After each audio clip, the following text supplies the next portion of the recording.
et bienvenue à l'atelier, je suis ravie de vous retrouver et vous voyez aujourd'hui je ne suis pas seule de nouveau, je suis avec écoutez, des charmantes demoiselles qui viennent en renfort, les deux petites sorcières Morgana derrière moi et je vous présente en exclusivité écoutez, la petite elfe Morgane. Donc à vous de choisir celle que vous voudrez faire puisqu'aujourd'hui je vous propose pas moins écoutez, de 4 compositions différentes puisque vous pouvez éventuellement réaliser cette elfe avec aussi un visage peint comme nous l'avons vu la semaine dernière. À vous de choisir entre l'obscurité ou la lumière. Moi, je préfère être dans la lumière et devant vous pour vous montrer aujourd'hui ce que nous allons faire. Alors aujourd'hui, ce que nous allons faire le corps de cette jolie petite demoiselle, la petite elfe. Et vous voyez qu'elle a des petites oreilles parce que figurez-vous qu'elle aime bien entendre tous mes cliquetis de machine. Et elle est là devant vous pour la première fois. Il ne reste plus qu'à prendre, écoutez, vos aiguilles, vos ciseaux et puis de suivre ce tuto. À tout de suite. Nous voici donc devant vous. Donc je tiens dans mes mains, comme vous l'avez bien pu le voir tout à l'heure, la charmante petite elfe.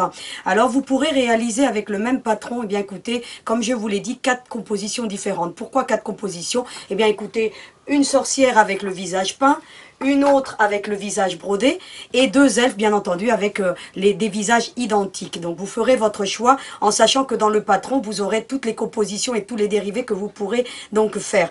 Vous pouvez voir ici que j'ai joué avec les matières avec cette jolie demoiselle. Donc il faudra que vous fassiez de même. N'hésitez pas à justement faire une harmonie comme vous le voyez ici. J'ai utilisé écoutez pas moins écoutez du tissu coton. J'ai utilisé une polaire à maille, un tissu polaire. Cette fois-ci, mais qui est une maille très très très fine, et puis bien entendu du polaire pour le petit chapeau et les petites jambes. Vous voyez que le chapeau est différent puisque il est en forme de fleur. Donc la particularité et la différence entre la petite sorcière que vous voyez là, 2 petites sorcières qui elles ont un visage de sorcière. Donc maintenant ce que nous allons faire, écoutez, on va commencer donc à détailler le PDF, du moins les premières pages. Donc vous le trouverez comme habituellement en dessous de la description de la vidéo. Et puis écoutez, on y va. Ce que vous allez faire dans un premier temps. Donc déjà je vais vous montrer un petit peu ce qu'on a fait la semaine dernière. Donc le visage peint, donc vous l'avez ici totalement terminé. Ce que j'ai fait, donc je vous l'ai mis en fin de vidéo la semaine dernière. Il faudra bien attendre une journée pour que votre peinture soit bien sec. Et bien entendu, il faudra venir gommer donc tous les traçages qui ont été faits au crayon. Et de venir le retourner et de le repasser sur l'envers pendant 2 à 3 minutes. Mais soyons larges, mettons plutôt les 3 minutes. Ensuite, ce que vous allez faire, si vous décidez de faire le visage peint, vous allez prendre votre gabarit. Vous allez vous placer au niveau des yeux. Donc vous devez le voir certainement par transparence. Vous allez tout simplement, écoutez, placer au niveau de vos yeux, prendre un stylo friction effaçable et vous allez venir, écoutez, marquer sur l'envers comme ceci. Ce que nous allons faire tout à l'heure pour le visage brodé. Comme ceci. Et ce que vous allez faire ensuite, écoutez, c'est de couper un autre morceau de tissu de la même largeur et venir le positionner endroit contre endroit. Et il ne restera plus qu'à venir coudre sur le trait. Tout simplement. Mais on va le revoir pour le visage brodé. Je voulais juste vous montrer pour le visage peint. Donc, aujourd'hui, nous allons passer une bonne partie de notre temps devant la machine à broder où je vais vous donner quelques petites astuces pour obtenir donc le résultat que vous voyez là d'un beau visage brodé et harmonieux. Et comment nous allons ensuite le centraliser sur notre tissu. Aujourd'hui, nous allons aussi également nous concentrer sur le corps de cette demoiselle.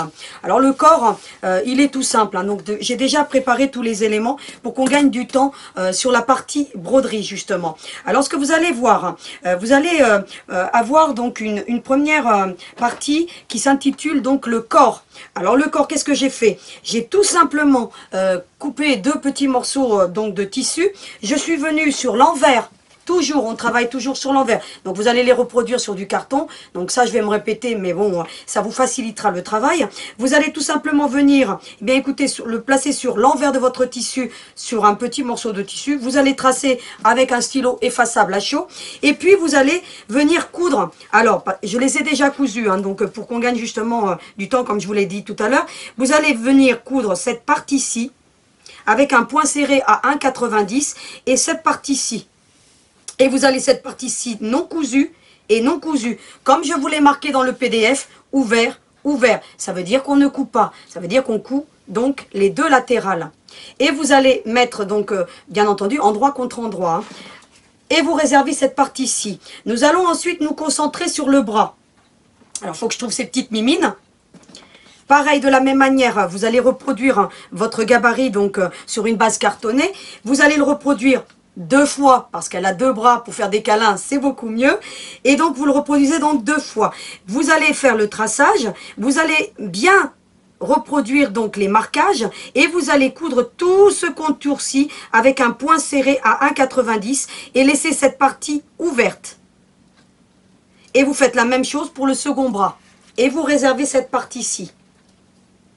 Ensuite, eh bien écoutez, elle a des oreilles. Vous avez remarqué que ma petite elfe, autant pour la sorcière, elle n'a pas d'oreilles, mais la petite elfe, eh bien écoutez, a 2 oreilles. Pour entendre, c'est beaucoup mieux. Eh bien écoutez, ce que vous allez faire, vous allez prendre votre petit gabarit. Hein, donc pareil que vous aurez reproduit au préalable sur une base cartonnée. Vous allez prendre 2 morceaux de tissu. Alors je les ai déjà cousus. Vous allez prendre 2 morceaux de tissu endroit contre endroit, bien entendu vous allez tracer toujours sur l'envers et vous allez donc coudre cette partie-ci et laisser celle-ci ouverte. Regardez, je vais vous montrer, je passe mon doigt à l'intérieur et je vous ai bien marqué sur le gabarit ouvert. Vous allez mettre en dessous, sur l'envers de votre deuxième chute de tissu, un molleton épais. Alors je vous ai déjà fait un tuto assez complet sur les molletons, les tissus, je vous le mettrai en lien et vous verrez que bah écoutez, celui-ci a une largeur de 1 cm. Je l'ai d'ailleurs utilisé aussi lorsqu'on a fait du piqué main libre. Parce que, bah écoutez, il donne du relief. Et vous avez vu que mes petites oreilles, bah écoutez, ça leur donne du volume. D'accord? Donc vous en ferez bien 2. Hein, donc ça va de soi et vous allez réserver ensuite cette partie. Donc vous voyez bien ici on voit la trace de couture que je n'ai pas cousue, donc la base de l'oreille, d'accord, pour pouvoir et la retourner et bien entendu ensuite la fixer sur la petite demoiselle. Ensuite, qu'est-ce que vous allez faire? Vous voyez que pour les jambes par exemple, bien moi j'ai utilisé de la maille polaire pour lui donner un petit coup, un petit côté douceur si vous voulez, d'accord? Alors ce que vous allez faire, vous allez prendre de la maille polaire. Alors je vous en ai déjà parlé longuement, la maille polaire. Prenez-en une de assez belle qualité, mais elle est vraiment pas chère. Donc franchement, la maille polaire, c'est une matière agréable à travailler. La seule particularité, c'est qu'il faudra bien forcer sur le marquage. Ce que vous allez faire, vous allez pareil, prendre votre petite jambe. Hein. Vous avez vu que je vous ai marqué ouvert. Vous allez venir bien la reproduire sur l'envers de votre maille polaire. Bien entendu, on respecte toujours le droit fil. Hein. Pareil pour tous les éléments. Donc, je vous en ai pas parlé, mais voilà, on respecte le droit fil parallèle à la lisière de votre tissu pour le reconnaître si vous avez du mal. Et bien, pareil pour la maille polaire. Vous allez prendre là où vous avez le plus d'élasticité. C'est-à-dire que parallèle à votre lisière ou vous faites ce genre de choses. Vous voyez qu'ici, eh bien, écoutez, ça a plus de résistance. Hein. D'accord? De la même manière, vous allez reproduire sa petite jambe. Vous allez bien forcer sur le marquage. Parce que vous allez vous rendre compte que quand vous allez coudre, la maille polaire eh ben, a tendance à soulever un petit peu ces petites peluches. Et donc, ça va être difficile. Donc, forcez bien sur le marquage et vous en faites 2. Vous allez coudre, eh bien, écoutez, tout ce contour-ci avec un point serré à 1,90. Si vous voyez que votre machine a le point qui saute, parce que vous faites, vous refaites un second tour à la machine. Et ainsi, ça viendra combler les manquements qu'aura fait votre machine. Et vous voyez qu'ici, j'ai laissé ouvert, hein, je vous passe mon doigt, pour pouvoir retourner. D'accord? Ensuite, ce que vous allez faire, vous allez prendre chaque élément. Je vous ai longuement parlé du ciseau cranteur. Vous pouvez le faire avec un ciseau de précision quel qu'il soit, mais bon, voilà, je vous l'ai déjà tellement vanté, hein, le mérite, et surtout lorsqu'on fait des poupées. Eh bien, vous allez couper, écoutez, à 3-4 mm un petit peu du bord, tout simplement, tout le contour. Vraiment, tout le contour comme ceci. Alors, je vais vous montrer parce qu'il y a une petite particularité pour le corps.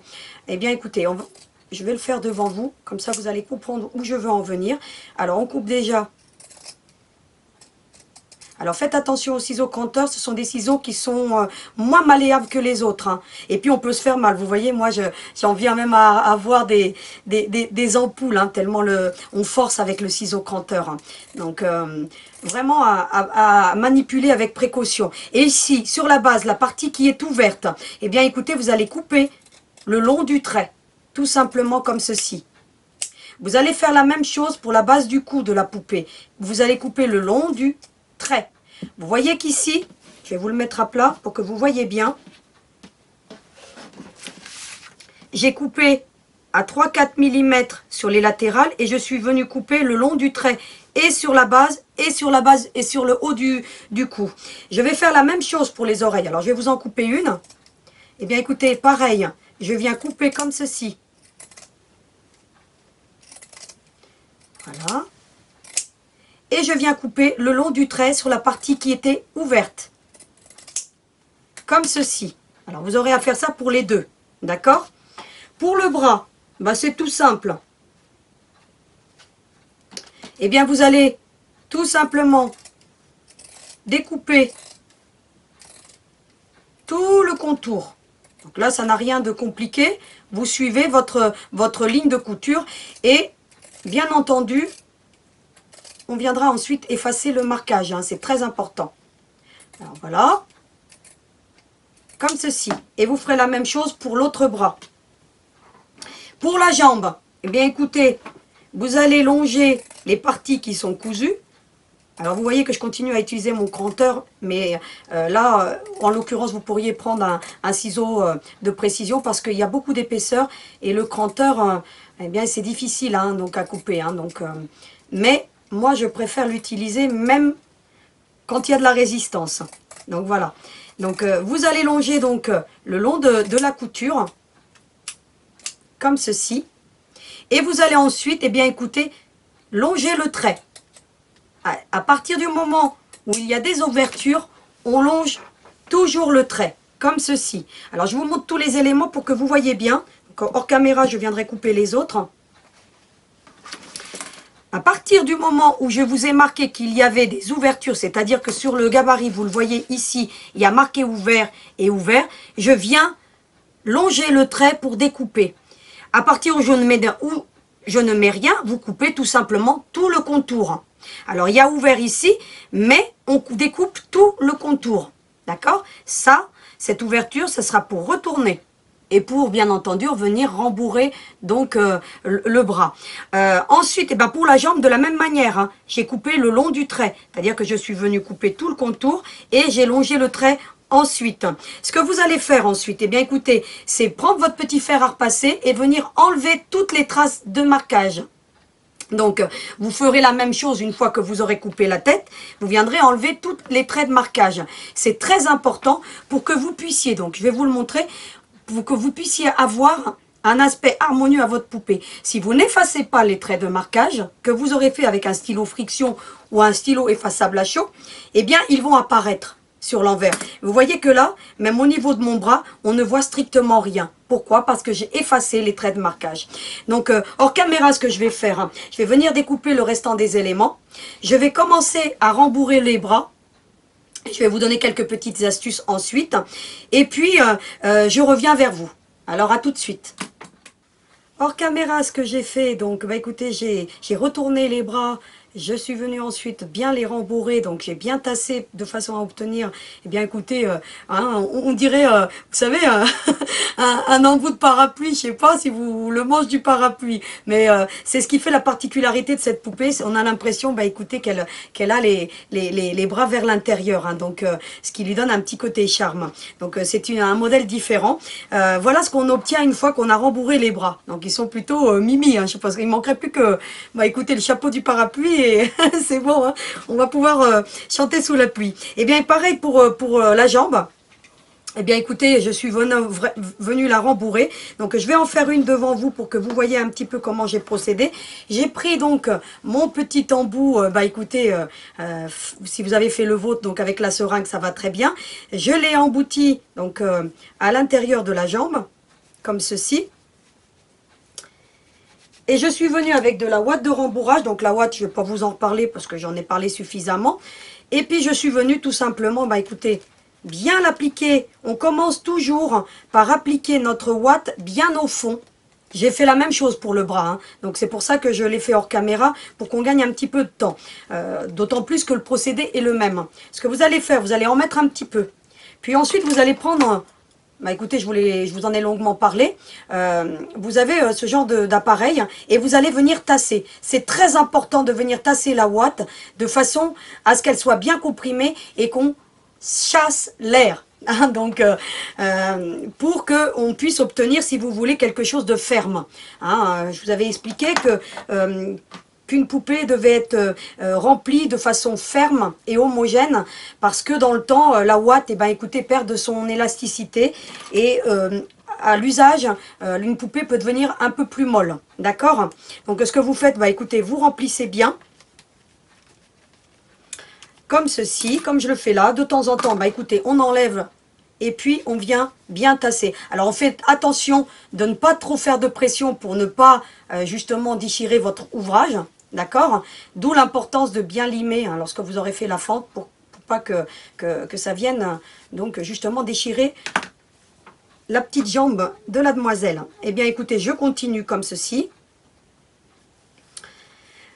J'en profite pour vous parler de l'appareil. Je devais vous le mettre en lien, donc lorsqu'on a fait la mini doll. J'ai pas pu vous le mettre en lien, ce petit appareil, donc je vais vous en reparler. Il est de la marque 6X. Donc il est en rupture actuellement. Alors j'espère qu'il est en rupture parce que vous en avez acheté plein pour faire mes poupées. Ça serait plutôt cool. Mais dès qu'il est en... dès que je le revois donc dans le commerce, je vous remettrai le lien.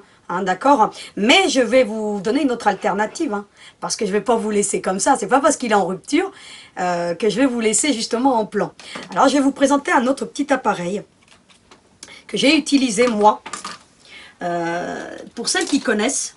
Donc j'en profite, donc je vais finir de remplir ensuite ma jambe, je voulais juste que vous voyez. Et je suis venue ensuite, vous voyez, la remplir et j'ai laissé à peu près 2 cm.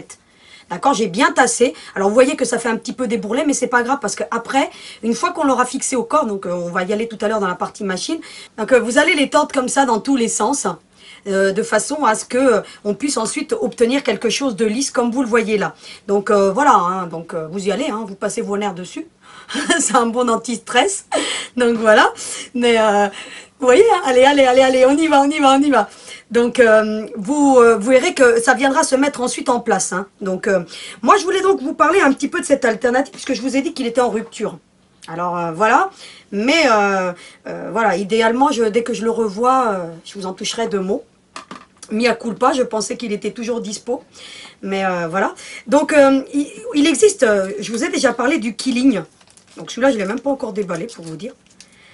Il existe des appareils à quilling. Le quilling, je vous avais expliqué, c'était le fait de faire des arabesques avec des petites lanières de papier. Vous savez, on utilise ce genre d'appareil. Il a une fente ici. Vous voyez que ça présente à peu près la même chose que ça. Et vous en avez par lot. Donc moi, j'ai acheté ce lot-là. Et puis, j'ai acheté ce lot-là. Donc voilà. Vous voyez, vous les avez ici. Je vais dégager un petit peu pour que vous voyez bien. Donc vous avez donc là ces petits appareils qui servent à faire du quilling. Donc je vous ai expliqué un petit peu, vous chercherez sur internet et je vous mettrai le lien parce que pourquoi? Vous avez même celui-ci, je le trouve plutôt pas mal parce qu'il a 2 embouts et regardez, il a une fente. Et je vais vous montrer que même quand quand je n'arrive pas à trouver quelque chose, parce qu'au démarrage, j'arrivais pas, donc j'ai cherché un petit peu et j'étais tombée, j'ai utilisé beaucoup celui-ci moi. Donc, je ne vous en ai pas parlé dès le démarrage parce que je préférais que vous ayez le bon outil pour faire les poupées parce qu'ils sont adaptés et relativement pratiques. Mais regardez bien, c'est un appareil à quilling. Que vous preniez celui-ci ou que vous preniez prendre celui-ci, vous voyez, ils ont les mêmes formes. Ils sont vendus par lot de toute façon. Eh bien regardez, je vous montre. Vous allez pouvoir les enrouler de la même manière. Regardez. Je vous ai fait encore une barbe à papa. Et puis vous allez pouvoir venir l'emboutir de la même manière. Regardez. Avec un appareil à quilling. Alors l'appareil à quilling, ça coûte vraiment pas cher du tout. Là, pour le lot, je les ai eu à 8 €. Le lot de tout ça, là. Et celui-ci, je crois que c'était encore moins cher. Vous voyez, je l'aime bien parce qu'il est double face. Donc vous voyez, et vous venez tasser. Il fait le même office que celui-ci. D'accord? Bon, moi je préfère utiliser celui-ci parce que j'ai une meilleure prise, si vous voulez. Mais je vous donne cette alternative, vous pouvez utiliser ça. D'accord? Alors c'est des outillages spéciaux Keeling. Hein, donc je vous en avais parlé, notamment quand on a fait le petit appliqué donc, dans le sac ballerine. Je vous avais parlé de l'espèce de petite fourche pour faire les nœuds. Eh bien, pour le Keeling, on utilise aussi ce genre d'appareil. Et je voulais vous montrer quand même, regardez comment j'arrive aussi à rembourrer avec ce petit appareil. Alors celui-ci est encore mieux parce qu'il est plus long et vous avez une meilleure adhérence, regardez. Donc je vous le rechercherai celui-ci, je vous mettrai le lien, parce que vous voyez que ça peut être une très très belle alternative, et l'avantage, bah, c'est qu'il passe à l'intérieur de votre seringue. Vous avez vu? Regardez, je vais vous le faire avec la seringue aussi, regardez. Je prends un petit peu de ouate, regardez un petit peu, qu'on peut prendre tout ce qu'on peut trouver, hein. Vous voyez, on n'est pas forcément, on n'est pas obligé d'être hyper équipé pour faire des poupées, hein. Donc moi, je vous l'ai dit, je vous présente du matériel parce que je travaille avec ce matériel et parce que je fais quand même des grandes quantités. Mais vous, regardez un petit peu. La petite barbe à papa, et je l'emboutis, et regardez. Et ça fait le même effet, hein. Vous avez vu? Pour celles qui font le Keeling et qui veulent faire mes poupées, vous l'avez déjà, donc allez-y, lancez-vous, hein. D'accord? Eh bien écoutez, hors caméra, ce que je vais faire, je vais continuer donc à remplir donc, cette petite jambe parce qu'on va en avoir besoin. Et je vais me concentrer maintenant, je vais dégager un petit peu. Donc je voulais vous les montrer pour que vous puissiez voir que, écoutez, j'essaie toujours de vous trouver des choses que vous n'aurez pas de mal à trouver. Autant parfois on peut avoir du mal à trouver ce genre d'outillage, c'est vrai, faut vraiment chercher. Mais bon, je vous ai mis les liens dans les outillages, hein. Regardez, mais je vous mettrai le lien justement de ce petit appareil à Keeling. Ce qu'on va faire maintenant, on va se concentrer sur les oreilles. Donc je vais vous en faire une devant vous. Donc celle-ci je ne l'ai pas encore retournée, donc je vais le faire devant vous, par l'ouverture tout simplement. Faites attention de ne pas retourner ici, hein, parce que c'est celui qui est accroché donc, au tissu. Donc vous voyez là, entre les deux tissus, on retourne. Hein, et on retourne comme ceci. Alors on prend ensuite le guide-passe qui m'a servi à retourner les jambes. Hein, donc je vous ai déjà dit un petit peu ce qu'il en était des guide-passe. Hein, donc je vous remettrai aussi le lien, comme ça vous n'aurez pas à chercher. Eh bien écoutez, je fais comme ceci. Vous pouvez dégarnir l'angle si vous voulez. Donc moi là en l'occurrence je ne l'ai pas fait parce que je voulais que ça garde une petite épaisseur au bout de l'oreille. Mais vous pouvez dégarnir l'angle si vous le voulez. D'accord? Donc je vous retourne l'autre. Allez, j'ai envie. Et voilà. Vous voyez que avec l'embout du guide-passe, parce que le guide-passe est livré avec ce petit bâton, eh bien il vous sert à ressortir les angles. Comme ceci, regardez. Vous voyez? Alors, elle ne ressemble pas à grand-chose, mon oreille. D'accord? Donc là, on va lui donner une forme, si vous voulez. Alors, qu'est-ce qu'on va faire? On va prendre du fil résistant. Donc, le fil résistant, je vous en ai déjà parlé. Hein. Vous avez le Sérafil, ou vous avez aussi celui-ci que je vous avais dit, que j'avais acquis chez Lidl. Hein. Donc, je vous tiendrai informé dès qu'ils les remettront en rayon. Hein. Parce que franchement, il est, voilà, hein, donc il est top. Donc, ensuite, qu'est-ce que je fais? Je prends ma petite oreille et je vais faire un petit pli. Alors, je vais faire comme ceci, regardez. Vous voyez, ici, je me mets au milieu. Alors vous viendrez marquer le milieu si vous voulez. Hein. Vous viendrez faire comme ceci et vous marquez votre milieu. Prenez même votre petit crayon hein, si vous voulez. Je vous montre. Hein. Et vous viendrez tout simplement, écoutez, faire une pince comme ceci. Vous voyez? Alors vous devez le voir comme je viens de le faire là. C'est-à-dire que vous venez comme ceci et comme ceci. Et regardez ce que vous obtenez. Ensuite, il vous suffit de venir avec votre aiguille. Alors, vous n'êtes pas obligé de faire une belle couture parce que ça ne se verra pas. Et vous venez assembler comme ceci. Vous voyez? Vous voyez la différence, hein? D'accord? Eh bien, vous serrez bien, puis vous refaites plusieurs tours hein, pour bien fixer le tout simplement. Alors là, ça n'a rien de compliqué. Hein. Vous le ferez très très bien. Hein. Alors, vous maintenez bien, surtout, c'est très important. Alors j'ai un bout de ouate qui est venu se prendre. Ayez toujours un plan de travail bien dégagé hein, pour travailler. Hein. Parce que sinon vous allez voir, vous allez tout embarquer avec votre fil. Hein. Et puis vous venez, écoutez, regardez. Faire un point de suture si vous voulez pour maintenir le tout. Pour obtenir ce genre de choses. Alors là si vous voyez que ça part de travers, vous venez ici. Hein, Puis vous venez le prendre hein, derrière. Hein. Voilà. Parce que ça arrive des fois que ça bouge à cause de la ouate. Bah, vous voyez, vous faites ce genre de choses. Hein. Vous voyez? Pour que vous obteniez ce genre d'effet. Puis ensuite, bah, derrière, si la couture elle n'est pas jolie, c'est pas important parce que de toute façon, eh bien écoutez, on viendra le fixer sur l'arrière de la tête. Donc là, vous ne pouvez pas le voir parce que j'ai fixé le chapeau. Mais vous voyez qu'on ne voit rien. Hein. D'accord? Donc la couture, on ne la verra pas. Elle est plutôt mignonne, hein, je ne sais pas ce que vous en pensez. Hein. Moi, je la trouve mimi. Hein. J'aime bien avec ses petites oreilles. Puis alors son petit chapeau, là, en forme de fleur. C'est voilà, vous voyez, j'ai fait la même chose pour le petit corset. Hein, vous voyez, il y a des petits arrondis. Hein. Donc, je me suis servi d'une règle hein, donc, qui sert à faire les bordures, justement. On l'utilise beaucoup aussi en patchwork, cette règle. À l'occasion, je vous la montrerai, pourquoi pas la semaine prochaine. Comme ça que je vous montre un petit peu comment je confectionne, moi, mes patrons. J'utilise un petit peu parfois ce que j'ai hein, sous la main. Hein. Ça peut être un bol. Tiens, pour le sacron. Vous savez ce que j'ai pris pour faire le sacron? Bah, j'ai pris une assiette. Tout simplement. Vous voyez, parfois, puis j'ai regardé un petit peu si la largeur me convenait. Et puis, bah, écoutez, on prend ce qu'on a sous la main. Parfois, je prends, bah, écoutez, même...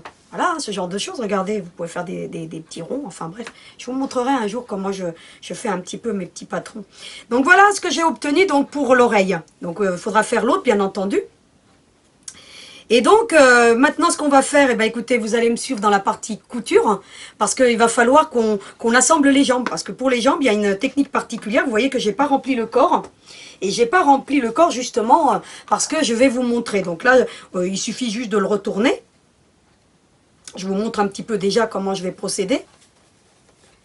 Parce que hors caméra, je vais terminer de remplir hein, donc l'autre jambe, parce qu'on va en avoir besoin pour les fixer au corps. Parce que là, en fait, ce qu'on va faire, on va emboutir les jambes avec la machine à coudre. D'accord? Alors, je vous avais parlé des petites baguettes chinoises. Vous voyez, j'en ai une en bois. Donc bah écoutez, regardez, pour faire ressortir tout ce genre de choses, vous voyez, regardez, je vous ai dit qu'on peut utiliser vraiment des choses banales, regardez. Et même pour retourner, hein, parce que là, bon, je ne vous ai pas retourné, mais il suffirait que, bah écoutez, vous pouvez vous fabriquer un petit bout de tube, hein. Des fois, il y a des petits, on peut avoir des petits tubes qui traînent, qui sont utilisés, je sais pas, moi, en plomberie ou des choses comme ça. Vous venez les couper, vous pouvez vous faire votre petit guide-passe hein, avec la baguette chinoise et vous retournez. Hein. Vous voyez, hein. Je vous donne des petites astuces que vous pouvez donc adapter. Regardez un petit peu là. Vous voyez là, si ça fait un petit pli, bah, vous faites ce genre de petites choses, regardez. Et ça revient en place. Regardez la différence entre l'autre et celui-ci. Vous voyez, en faisant des petits mouvements, eh bien, vous venez tout mettre en place. Regardez. Vous voyez? Et ainsi, ça vous remet votre corps. Alors là, je ne sais pas si vous avez remarqué, ça ne ressemble pas à grand-chose, on dirait une bouteille. Hein. Moi, j'ai pas soif, hein, je vais pas, mais pas encore, parce que je n'ai pas parlé suffisamment, mais vous voyez, ça ressemble à une bouteille, hein, le corps d'une poupée. Alors, je vous explique un petit peu comment je l'ai conçue, celle-ci. En fait, regardez, vous avez la jambe pour trouver une harmonie. Regardez un petit peu. Mon corps a la longueur de ma jambe. C'est ce que je vous avais parlé du nombre d'or. Du nombre d'or. Et le nombre d'or est beaucoup utilisé en confection. Donc, regardez un petit peu le corps à la longueur de ma jambe. Et regardez mon bras. Il a de la cheville. Il a la largeur la hauteur de ma jambe. Vous voyez un petit peu? Et si vous regardez la tête, elle va faire 2 fois mon corps. Regardez, je vous mets la marque ici, regardez. À quelque chose près, elle fait 2 fois mon corps. Si vous voulez tenir une harmonie toujours dans les poupées, parce que souvent je vois des poupées qui sont un petit peu difformes, soit elles ont les jambes trop longues, soit elles ont les bras, elles sont disproportionnées. Si vous voulez trouver une harmonie dans une poupée, si vous voulez confectionner votre propre poupée, parce que vous pouvez faire la vôtre, hein, vous n'êtes pas obligé de partir sur ce que moi je vous propose, mais écoutez un petit peu ces petites techniques que je vous donne. Hein. Regardez un petit peu là. Vous voyez? Regardez un peu. Du coup, ici, il y a exactement la longueur de ma jambe. Ce qui fait que quand je vais monter ma poupée, regardez un petit peu l'harmonie que j'obtiens. La tête n'est pas trop grosse et le corps est harmonieux. Vous voyez, le bras n'est pas trop long. Pourquoi? Parce que justement, il vient donc faire une harmonie parfaite. C'est ce qu'on appelle, et notre corps humain est composé de cette façon avec un nombre d'or. Alors, je ne vais pas vous faire tout ça, vous regarderez, vous ferez des recherches sur Internet, mais vous trouverez que, bah écoutez, par exemple, votre pouce, c'est la longueur de votre nez, par exemple. Maintenant, ce qu'on va faire, bah écoutez, je vais finir de remplir donc cette petite jambe, et on va se retrouver dans la partie couture. Alors, à tout de suite. Voilà les deux jambes donc complètement rembourrées. Vous avez vu que j'ai mis une épingle. Alors essayez de mettre une petite épingle ronde hein, pour pas qu'elle vous gêne. Vous voyez, vraiment très fine et de façon à ce que ça vienne vous arrêter un petit peu le rembourrage. Donc j'ai bien tassé. Donc je me préoccupe pas pour l'instant des bourrelets que ça a fait puisque je vous ai dit que tout à l'heure, bah écoutez, j'allais m'exciter dessus. C'est un bon anti-stress. Donc vous voyez, vous vous laissez à peu près 2 cm hein, si vous voulez. Hein, donc devant chaque jambe. Vous allez prendre votre corps ensuite. Vous allez rentrer à l'intérieur à peu près de 1,5 cm, hein, voilà, hein, comme ceci. Et vous allez faire avec vos ongles ou alors avec votre petit fer à repasser et vous allez le rentrer à l'intérieur comme ceci. Vous voyez, sur la base du corps. Ce que vous allez faire ensuite, eh bien écoutez, vous allez emboutir la jambe à l'intérieur comme ceci. Regardez. Et vous allez vous aider avec une petite pince. Pourquoi? Parce que mettre une épingle tout de suite, c'est un petit peu périlleux. Vous prenez une petite pince et vous venez la tenir comme ceci. Vous voyez? Vous allez faire la même chose avec l'autre. Vous allez l'emboutir à l'intérieur et votre épingle reste un indicateur de hauteur si vous voulez. Vous avez vu? Pour qu'elle soit bien en alignement, que vous n'en ayez pas une plus haute que l'autre. Parce que c'est important de ne pas avoir une jambe plus haute que l'autre, sinon elle va clopiner. Hein. Donc voilà. Ensuite, eh ben, écoutez, vous venez tout simplement appliquer des épingles. Alors essayez de les prendre bien fines, hein. D'accord? De façon pas trop fine, mais quelque chose d'intermédiaire. Donc vous voyez qu'elles commencent à être tordues les miennes. Et vous allez faire ceci. Dans ce sens-ci. D'accord? En faisant en sorte de bien tout prendre. Et vous voyez que la petite pince vient vous aider. Hein. Voilà. Vous voyez? Comme ceci. Et vous allez faire la même chose. Alors, il faudra vraiment bien les emboutir à l'intérieur. Regardez si elles sont au même niveau. Et vous venez positionner vos épingles. Alors, je vais en prendre une autre. Vous la mettez dans ce sens-ci, parce que la couture, on aura à la faire dans ce sens-ci. C'est-à-dire que les jambes, il va falloir qu'elles restent sur votre gauche. C'est très important, parce que vous allez vite vous rendre compte que si elles restent sur votre droite, coudre comme ceci, ça va être difficile. On met les jambes sur la gauche, d'accord? Une fois que vous avez mis cette épingle dans ce sens-ci, bah, vous venez en remettre une autre, parce que comme on va l'enlever au fur et à mesure de la couture, ça va vous faciliter donc l'ouvrage. Donc ensuite, voilà ce que vous allez faire. Vous allez ensuite enlever votre pince. Vous allez régler votre point de machine à un point à 1,90. Et vous allez prendre comme ceci. Vous voyez que le fait d'avoir mis l'épingle ici, vous voyez la petite épingle que j'ai mis dès le démarrage, eh bien ça vous permet justement de pouvoir passer les jambes sous votre machine. Donc vous n'aurez aucun souci à le coudre. Et puis vous allez tout simplement venir coudre. Regardez. Alors n'oubliez pas de faire une marche arrière au démarrage et à l'arrivée. Une fois que vous voyez que votre épingle, celle-ci, elle vous gêne, vous l'enlevez. Vous pouvez même enlever l'autre. Et vous avancez comme ça, tranquillement. Et vous maintenez bien le tout. Et vous arrivez jusqu'au bout. N'oubliez pas votre marche arrière, c'est très important pour obtenir ceci. Alors ça bouge un petit peu, c'est normal. Vous regardez si de l'autre côté, vous avez tout pris. D'accord? Donc ce qui est le cas. Donc tout viendra se mettre en place. Si ça fait un pli à l'arrière, c'est pas grave. L'important, c'est que ça soit cousu. Ce que vous pouvez faire, bah écoutez, c'est retourner votre ouvrage et venir faire une autre couture. Alors à savoir que cette couture, on ne la verra pas. Puisque quand on va rembourrer, eh bien écoutez, cette couture sera vraiment très discrète. C'est une façon idéale de venir emboutir les jambes à un corps. Et voilà ce qu'on obtient. Vous voyez, ça reste discret. Ensuite, vous allez pouvoir enlever vos épingles.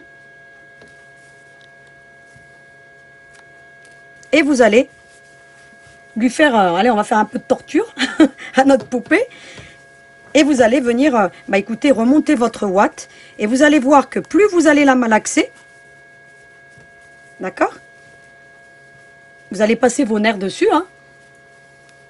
et plus les jambes vont venir se former et vont prendre une forme harmonieuse. Voilà ce qu'on obtient.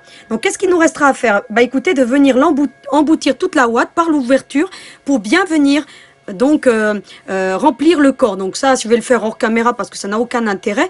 Je vous montrerai juste bah écoutez que à la base du cou, il faudra vraiment très bien rembourrer parce que ça va supporter le poids de la tête, d'accord? Et c'est la partie la plus lourde dans le corps, c'est la tête. Donc le cou devra être vraiment rembourré au maximum. Donc ça, je vais vous montrer ça après. Maintenant, ce que nous allons faire, nous allons aller dans la partie broderie parce que je vais vous montrer comment je brode le visage. Me voici donc devant ma machine à broder, donc que je vous ai pas encore présentée. Donc moi je travaille avec l'Innovis V3 de chez Brodeur. Je vous ai déjà expliqué un petit peu pourquoi j'utilisais Brodeur, hein. Tout simplement pour la technologie. Moi, je suis quelqu'un qui aime beaucoup la technologie, donc il faut vivre avec son temps, hein, je pense. Et en termes de technologie, justement, les brodeurs, eh ben, ils ont un pied d'avance par rapport aux autres. En termes d'innovation et en termes de facilité d'utilisation. Une brodeur, vous arrivez à l'utiliser même sans avoir le mode d'emploi. Donc, c'est quelque chose que moi, je trouve plutôt facile. Et surtout, quand on est débutante, une brodeur, vous verrez même en termes de machine à coudre, les enfilage, que ce soit supérieur ou inférieur d'une machine, se fait relativement facilement. Je vais vous présenter un petit peu cette machine. La mienne a déjà 2 ans, hein, 2-3 ans, donc elle a bien travaillé, hein, elle a 3 ans même pour exactement. Et donc je l'utilise essentiellement pour faire mes visages brodés. D'où m'est venue donc la passion pour les poupées, hein, toutes petites, hein, je vous l'avais dit. Et justement, moi, ce que je trouvais dommage dans les poupées, c'est qu'elles avaient en général toujours la même expression. Et ce que je voulais, moi, dans une poupée de chiffon, c'est lui apporter justement, eh ben, écoutez, une expression. Et on a l'impression que la poupée nous raconte quelque chose avec un visage différent qui s'harmonise avec justement donc tout l'ensemble de la poupée, hein. Donc les vêtements font partie de l'identité de la poupée, mais ce qui parle en premier chez une poupée, c'est son visage et l'expression qu'on veut en donner. Et donc moi j'ai démarré à faire mes petits visages brodés. Bah écoutez, les premiers étaient pas très aboutis. Je vous mettrai en lien justement là quelques petites photos où vous verrez que mes premières poupées, ben au niveau terme de visage, c'était pas tout à fait ça. Pourquoi? Parce que je les numérisais. Donc je numérisais mes visages comme le font la plupart des brodeuses aujourd'hui sur le marché. On numérise et en fait ça fait des aspérités qui ne ressortent pas une expression. Et moi, je les dessine. Et quand on les dessine, bah, cet avantage qu'on a, c'est justement de pouvoir leur donner une expression. Voilà, on a l'impression que la poupée veut vous dire quelque chose. Et quand vous arriverez à ce résultat, que la poupée vous parle, eh bien, vous serez satisfaite du résultat non seulement, mais aussi, eh bien, écoutez, vous serez touché. Donc moi, ce que je veux, c'est qu'une poupée, elle touche l'âme de l'enfant. C'est très important. Donc la première chose à faire lorsqu'on va faire un visage brodé, c'est de bien faire la préparation de son tissu. Donc vous allez prendre un cadre à broder. Donc là pour les visages à broder, donc vous aurez à utiliser ce cadre-ci. Donc c'est si vous voulez le cadre le plus petit qu'on puisse trouver avant le tout petit, hein. Donc vous avez plusieurs cadres. Donc là vous verrez qu'en fonction, votre machine elle va vous dire quel cadre utiliser. Donc vous n'aurez pas de souci. Lorsque vous trouverez mon visage, parce que mon visage, je sais pas encore comment je vais le mettre à disposition. Soit par la plateforme Etsy ou par mail, vous pourrez l'acquérir. Donc voilà, avec une petite contribution qui sera vraiment relativement très basse. Donc ça, je vous le mettrai donc à travers un petit message sur cette vidéo, comment vous pourrez l'acquérir. Donc ça sera pour la partie technique. Donc lorsque vous aurez acquis le visage, vous pourrez l'adapter sur cette poupée-ci, d'accord? Et sur d'autres, bien entendu. Après, ça sera à vous de voir. Ce qu'il faut faire, bah écoutez, vous prenez votre cadre à broder. Je voulais vous parler de petits appareils. Alors, celles-ci sont en général livrées avec la machine. Vous voyez, on les met là. Ils nous servent aussi donc à faire l'entretien de notre machine. Et ça, j'y reviendrai sur une vidéo ou une pause couture, comment moi j'entretiens mes machines. Parce que c'est important d'entretenir une machine. Coudre, ce n'est pas que coudre avec une machine, c'est aussi l'entretenir. Comment la nettoyer. Comment moi, bah écoutez, j'essaye un petit peu de l'entretenir et sur la partie extérieure et sur la partie intérieure. Donc il faut les lubrifier, il faut les nettoyer. C'est très important si vous voulez que votre machine, elle dure dans le temps. Donc là, en l'occurrence, par exemple, pour la nettoyer, j'utilise de l'alcool ménager, par exemple. D'accord, pour que justement, bah écoutez, vous savez que le plastique, Brodeur n'est pas connu pour sa robustesse, hein, hormis les industriels qui sont assez robustes. Mais tout ce qui est machine familiale ou professionnelle, elles sont, voilà, je les trouve pas très robustes, mais en termes de technologie, voilà, hein, donc elles sont au-dessus des autres pour moi. D'accord, j'en ai essayé d'autres et je peux vous dire que là, vous serez ravis avec une brodeur. Ensuite, bah, qu'est-ce que vous faites? Vous allez prendre votre cadre à broder. Donc, je vous ai dit que vous avez plusieurs tournevis qui sont livrés avec votre machine. Moi, je les aime bien lorsque je fais l'entretien de la machine. Ils sont très bien, mais je trouve que pour desserrer un cadre à broder, je trouve que celui-ci est juste topissime. Pourquoi? Déjà, vous avez 3 positions. Vous pouvez l'utiliser pour venir dévisser votre plaque ici. Vous voyez, vous le mettez dans cette position. Vous pouvez le mettre dans celui-ci quand vous avez des vis à l'extérieur. Donc là, je ne vais pas vous montrer la vis, mais vous me faites confiance. Il y a des vis ici qu'il faut pour dévisser le capot, pour venir régler votre machine. Il faut savoir qu'une machine à broder se règle, hein.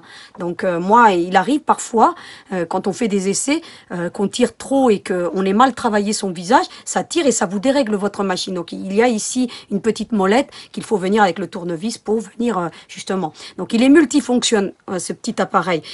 Même si vous n'avez pas forcément une brodeur, vous pouvez l'acquérir, hein. Donc vous avez plusieurs liens. Je vous mettrai un lien justement où vous pouvez le trouver. Et même avec, ça fonctionne sur toutes les machines, hein, donc voilà. Ensuite, vous avez cette option-ci où vous le tournez complètement, vous voyez, je vous le mets comme ça de profil pour que vous voyez. Faites pas attention à mes ongles parce que comme j'ai beaucoup travaillé, elles ont souffert, hein. Donc voilà, vous pouvez le mettre dans cette position et la particularité, c'est que vous pouvez l'emboutir dans votre cadre à broder et vous venez dévisser tout simplement sans forcer. Donc alors, vous allez ouvrir votre cadre à broder. Vous allez prendre votre tissu sur l'endroit, donc c'est pour ça que j'avais mis une petite épingle pour justement repérer l'endroit, parce que je vous ai dit que bah, le tissu uni, vous voyez, c'est très difficile. Donc moi là, je suis sur l'endroit. Vous allez prendre un stabilisateur à broder. Important pour un visage d'utiliser un stabilisateur. Pourquoi? Parce que on va faire un visage. Et un visage, on veut qu'il soit bien tendu. Et autant quand vous faites quelque chose d'assez petit ou basique en broderie, si vous l'utilisez pas, c'est pas très important. Même si c'est recommandé d'utiliser toujours un stabilisateur. Il se présente un peu comme une feuille à papier. Donc on l'achète en rouleau en général. Donc c'est pas très cher. D'accord, toutes les brodeuses le connaissent, hein, d'accord. Et pour le visage, par contre, autant on aurait pu fixer ici sans venir mettre notre cadre à broder comme le font la plupart des brodeuses, mais pour un visage, moi je vous recommande de vraiment le tendre votre tissu. Pourquoi? Le visage, si ça fait des plis, on va le voir sur le visage, d'accord. Alors, c'est important de bien préparer. Alors, vous allez mettre, donc là, moi, j'ai pas pris la bonne largeur. Parfois, j'utilise même des chutes, hein. D'accord? Le stabilisateur, s'il n'est pas bien tendu en dessous, bon, on fait en sorte qu'il soit bien tendu, mais s'il ne l'est pas trop, c'est pas gênant. Donc, vous allez venir ensuite poser votre tissu. Vous vous trouvez avec l'endroit sur le dessus et vous allez venir, eh bien, écoutez, poser votre cadre comme ceci. Et puis, vous allez tendre votre tissu. Vous ne tirez pas sur votre stabilisateur, sinon vous allez le déchirer. Hein, c'est du papier, hein, ça a la fonction, il est un petit peu rêche, mais voilà, c'est du stabilisateur à broder. Donc vous le trouverez facilement dans tous les commerces, il n'y a pas de souci. Et vous venez tirer vraiment comme ceci. Vous voyez? Vraiment jusqu'à bien tendre. Alors ensuite, vous prenez votre petit appareil et vous commencez à visser légèrement. Et vous venez retendre votre tissu. Très important de ne pas tout de suite visser et vous appuyez bien sur votre cadre pour qu'il ne sorte pas de son logis. Donc vraiment vous tirez, vous voyez, vous faites tout le tour comme je viens de le faire. Vous voyez, pour obtenir un résultat tendu. Et puis vous venez ensuite, et écoutez, serrer jusqu'à ce qu'on n'en puisse plus. Et l'avantage de cet appareil, pour serrer, vous n'aurez pas de mal, mais pour desserrer, c'est juste une tuerie. Franchement, adoptez-le parce que vous allez voir que, je ne sais pas si vous le connaissez, mais il est juste topissime. Parce que là, vous allez essayer de desserrer, vous aurez du mal. Et avec ceci, vous allez y arriver, mais parfois ça ripe. Je vais vous montrer quand même, regardez, vous voyez, ça glisse. Donc ça va riper. Que celui-ci, eh bien, ça vous l'emboutit vraiment bien. Et vous regardez, vous, avec quelle aisance je serre. D'accord? Avec celui-ci, bah, j'aurai plus de mal. Regardez. Vous voyez? Regardez. Vous voyez? Ça saute, ça glisse. Donc voilà, une fois qu'on a bien préparé, eh bien écoutez, on allume sa machine. Donc moi, la mienne, pour le coup, elle a un bouton sur le côté. Et je viens ici sur modifier la broderie. Et j'obtiens donc ce genre de page d'ouverture. Une fois que j'ai fait ceci, je viens positionner mon cadre. Alors vous voyez que j'ai pris du fil donc sur la canette. Je vais vous parler justement du fil à canette parce que c'est très important. Il faut savoir que moi je travaille beaucoup avec le fil Madeira. Donc avant de commencer à broder, donc je positionne donc mon cadre. Donc ça n'a rien de compliqué, tout le monde va le faire. Et je baisse le loquet. Donc je pense que toutes les fonctions de machine sont à peu près les mêmes. À quelque chose près, vous allez retrouver ces fonctions-ci. Je voulais quand même vous parler du fil à canette. Alors le fil à canette est très important. Pourquoi il est très important? Tout dépend un petit peu du fil que vous allez utiliser. Donc vous avez celui-ci de la marque Brodeur, hein. Donc, essayez toujours d'utiliser le fil que vous recommande votre machine. C'est très important, d'autant plus pour les machines à broder. Pour les machines à coudre, on peut tout utiliser, mais les machines à broder, eh bien, il faut savoir qu'il faut utiliser le bon fil à canette. D'accord? Vous avez celui-ci qui est une largeur de 60. D'accord? Il est plus fin. Il est relativement fin. Moi, je l'aime pas trop. Parce que je peux vous assurer qu'il a tendance à dérégler les machines. Parce que si vous utilisez plusieurs marques de fils, notamment moi j'utilise du Isacor, hein, je vous en avais parlé, j'utilise le Brodeur, donc celui-ci il est encore emballé, mais parce que voilà, donc voilà, mais j'aurais pu vous en présenter d'autres, mais voilà, c'est le Brodeur, j'utilise l'Isacor et j'utilise énormément, essentiellement pour les yeux, et pour le visage de mes poupées, le Madeira Rayon. Et si vous voulez obtenir une broderie parfaite, vous utiliserez celui-ci pour votre canette. Celui-ci, c'est celui qui est recommandé par Madeira, mais je peux vous assurer qu'il tire. Vous allez avoir le fil qui tire. Et pareil pour celui-ci. Utilisez la largeur de 90 pour la canette. Pour quelle que soit la marque de fil que vous allez utiliser pour votre machine à broder, utilisez la 90. Alors, je les ai tous testés et je peux vous assurer qu'avec ce fil à canette, vous obtiendrez un résultat parfait. Alors, moi, je voulais vous montrer parce que je ne sais pas si vous savez. Donc, bien entendu, lorsqu'on fait une canette, c'est pareil que pour une machine à coudre. Il faut absolument que votre fil soit bien tendu. D'accord, donc vous regarderez le tuto que je vous ai fait un petit peu sur le piqué libre, où je vous parle beaucoup de l'enfilage et de l'embobinage donc d'une canette. C'est très important pour qu'elle soit bien ferme. Et ça, c'est d'autant plus important lorsqu'on fait de la broderie machine. Je voulais vous parler un petit peu, parce que ça vient avec les machines à broder. Je ne sais pas si vous connaissez ce genre de petites choses. Et bah écoutez, écoutez, regardez. Faut remettre vos canettes. Alors moi, ce que je fais, je trie. Là, j'ai mes canettes vides. Là, ce sont les canettes qui arrivent en fin. Donc, je les utilise, hein, parce que moi, les petites chutes comme ça, quand je fais des visages, des fois, ça me permet de faire 2 yeux.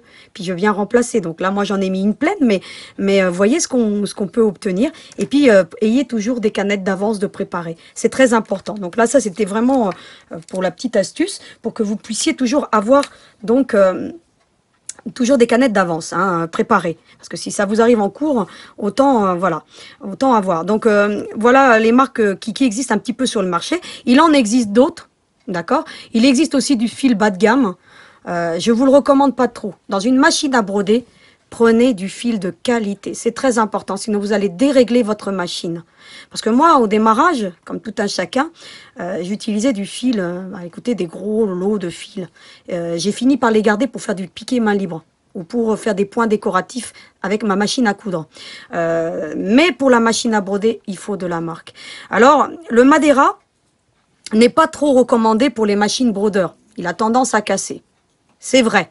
Toutes les brodeuses vous le diront, le Madeira. Mais, vous aurez le plus bel rendu de vos visages. Je vais vous montrer un petit peu que vous allez faire obtenir avec le Madeira. Moi, j'utilise le Madeira Rayon. Vous obtenez un visage parfait et sublime. Il a une brillance que n'ont pas les autres marques. Une brillance satinée et que vous allez regarder un petit peu, je vais vous montrer un petit peu le Isacor et vous allez voir un petit peu la différence. Ça va vous parler, vous voyez, pourtant j'ai pris un fil sombre, hein, mais je vais vous prendre un rose, hein, pour que vous puissiez comparer, justement, je vais vous prendre un rose et regardez, ça parle d'elle-même. Vous avez vu la brillance qu'on obtient. Et ça, ça va vous faire une harmonie dans votre visage que vous ne trouverez pas avec d'autres fils. Pareil pour le brodeur, hein. Il est très bien, mais il reflète pas, il n'a pas les mêmes reflets. Et d'autant plus que vous avez des couleurs comme pour les yeux, hein, donc, parce que je vais vous dire que pour les yeux, je n'utilise pas une couleur unie, d'accord? Et j'utilise ce qu'on appelle la couleur peau pourrie, c'est-à-dire que si je vous la mets là, vous allez voir qu'il y a des petits reflets. Regardez un petit peu, vous avez des petits reflets de bleu plus foncé, de bleu plus clair. Et vous allez trouver comme si, vous voyez le visage peint que je vous ai fait la semaine dernière où j'ai rajouté des petites touches de bleu ou de blanc. Eh bien ce fil-ci va vous rajouter un relief à votre œil, tout simplement. Donc ça, je vais y revenir tout simplement. Vous avez aussi sur le marché, alors je vais vous les attraper. Ce genre de choses, c'est très important de les avoir. Ouais, et d'autant plus, en général, quand vous achetez un coffret, moi j'ai un coffret de chez Madera, quand j'avais acheté ma machine, j'avais eu la chance qu'on me l'offre. Donc ce coffret Madera rayon. Donc j'ai été contente. Et vous avez ce genre de choses, on appelle ça des nuanciers. Alors ne les jetez pas si vous les avez. Et je voulais vous montrer pour les yeux justement, vous voyez un petit peu, vous avez tous les coloris. Quand vous avez un coloris, si vous utilisez par exemple telle ou telle marque ou Isacor, parce que là vous voyez, j'ai aussi le nuancier de chez Isacor. Alors si vous travaillez avec de l'Isacor, et que moi je vais vous proposer justement des coloris Madera, je vous les ai marqués donc dans le PDF, donc là je ne l'ai pas pris avec moi, mais dans le PDF vous verrez de la semaine dernière, je vous ai marqué les coloris Madera rayon que j'utilise. Eh bien, vous avez ce genre de choses. Eh bien, ce que vous allez faire, c'est que par rapport au Madera ou par rapport à ce que vous allez avoir à l'écran, vous allez venir prendre un petit peu le coloris qui se rapproche le plus de celui que je vous propose. D'accord? Ainsi, vous pourriez trouver avec n'importe quel fil une harmonie. D'accord? C'est très important. Et parfois, moi quand je fais des broderies et que je n'ai pas tous les coloris, j'essaie de venir prendre dans mon nuancier celui qui se rapproche le plus.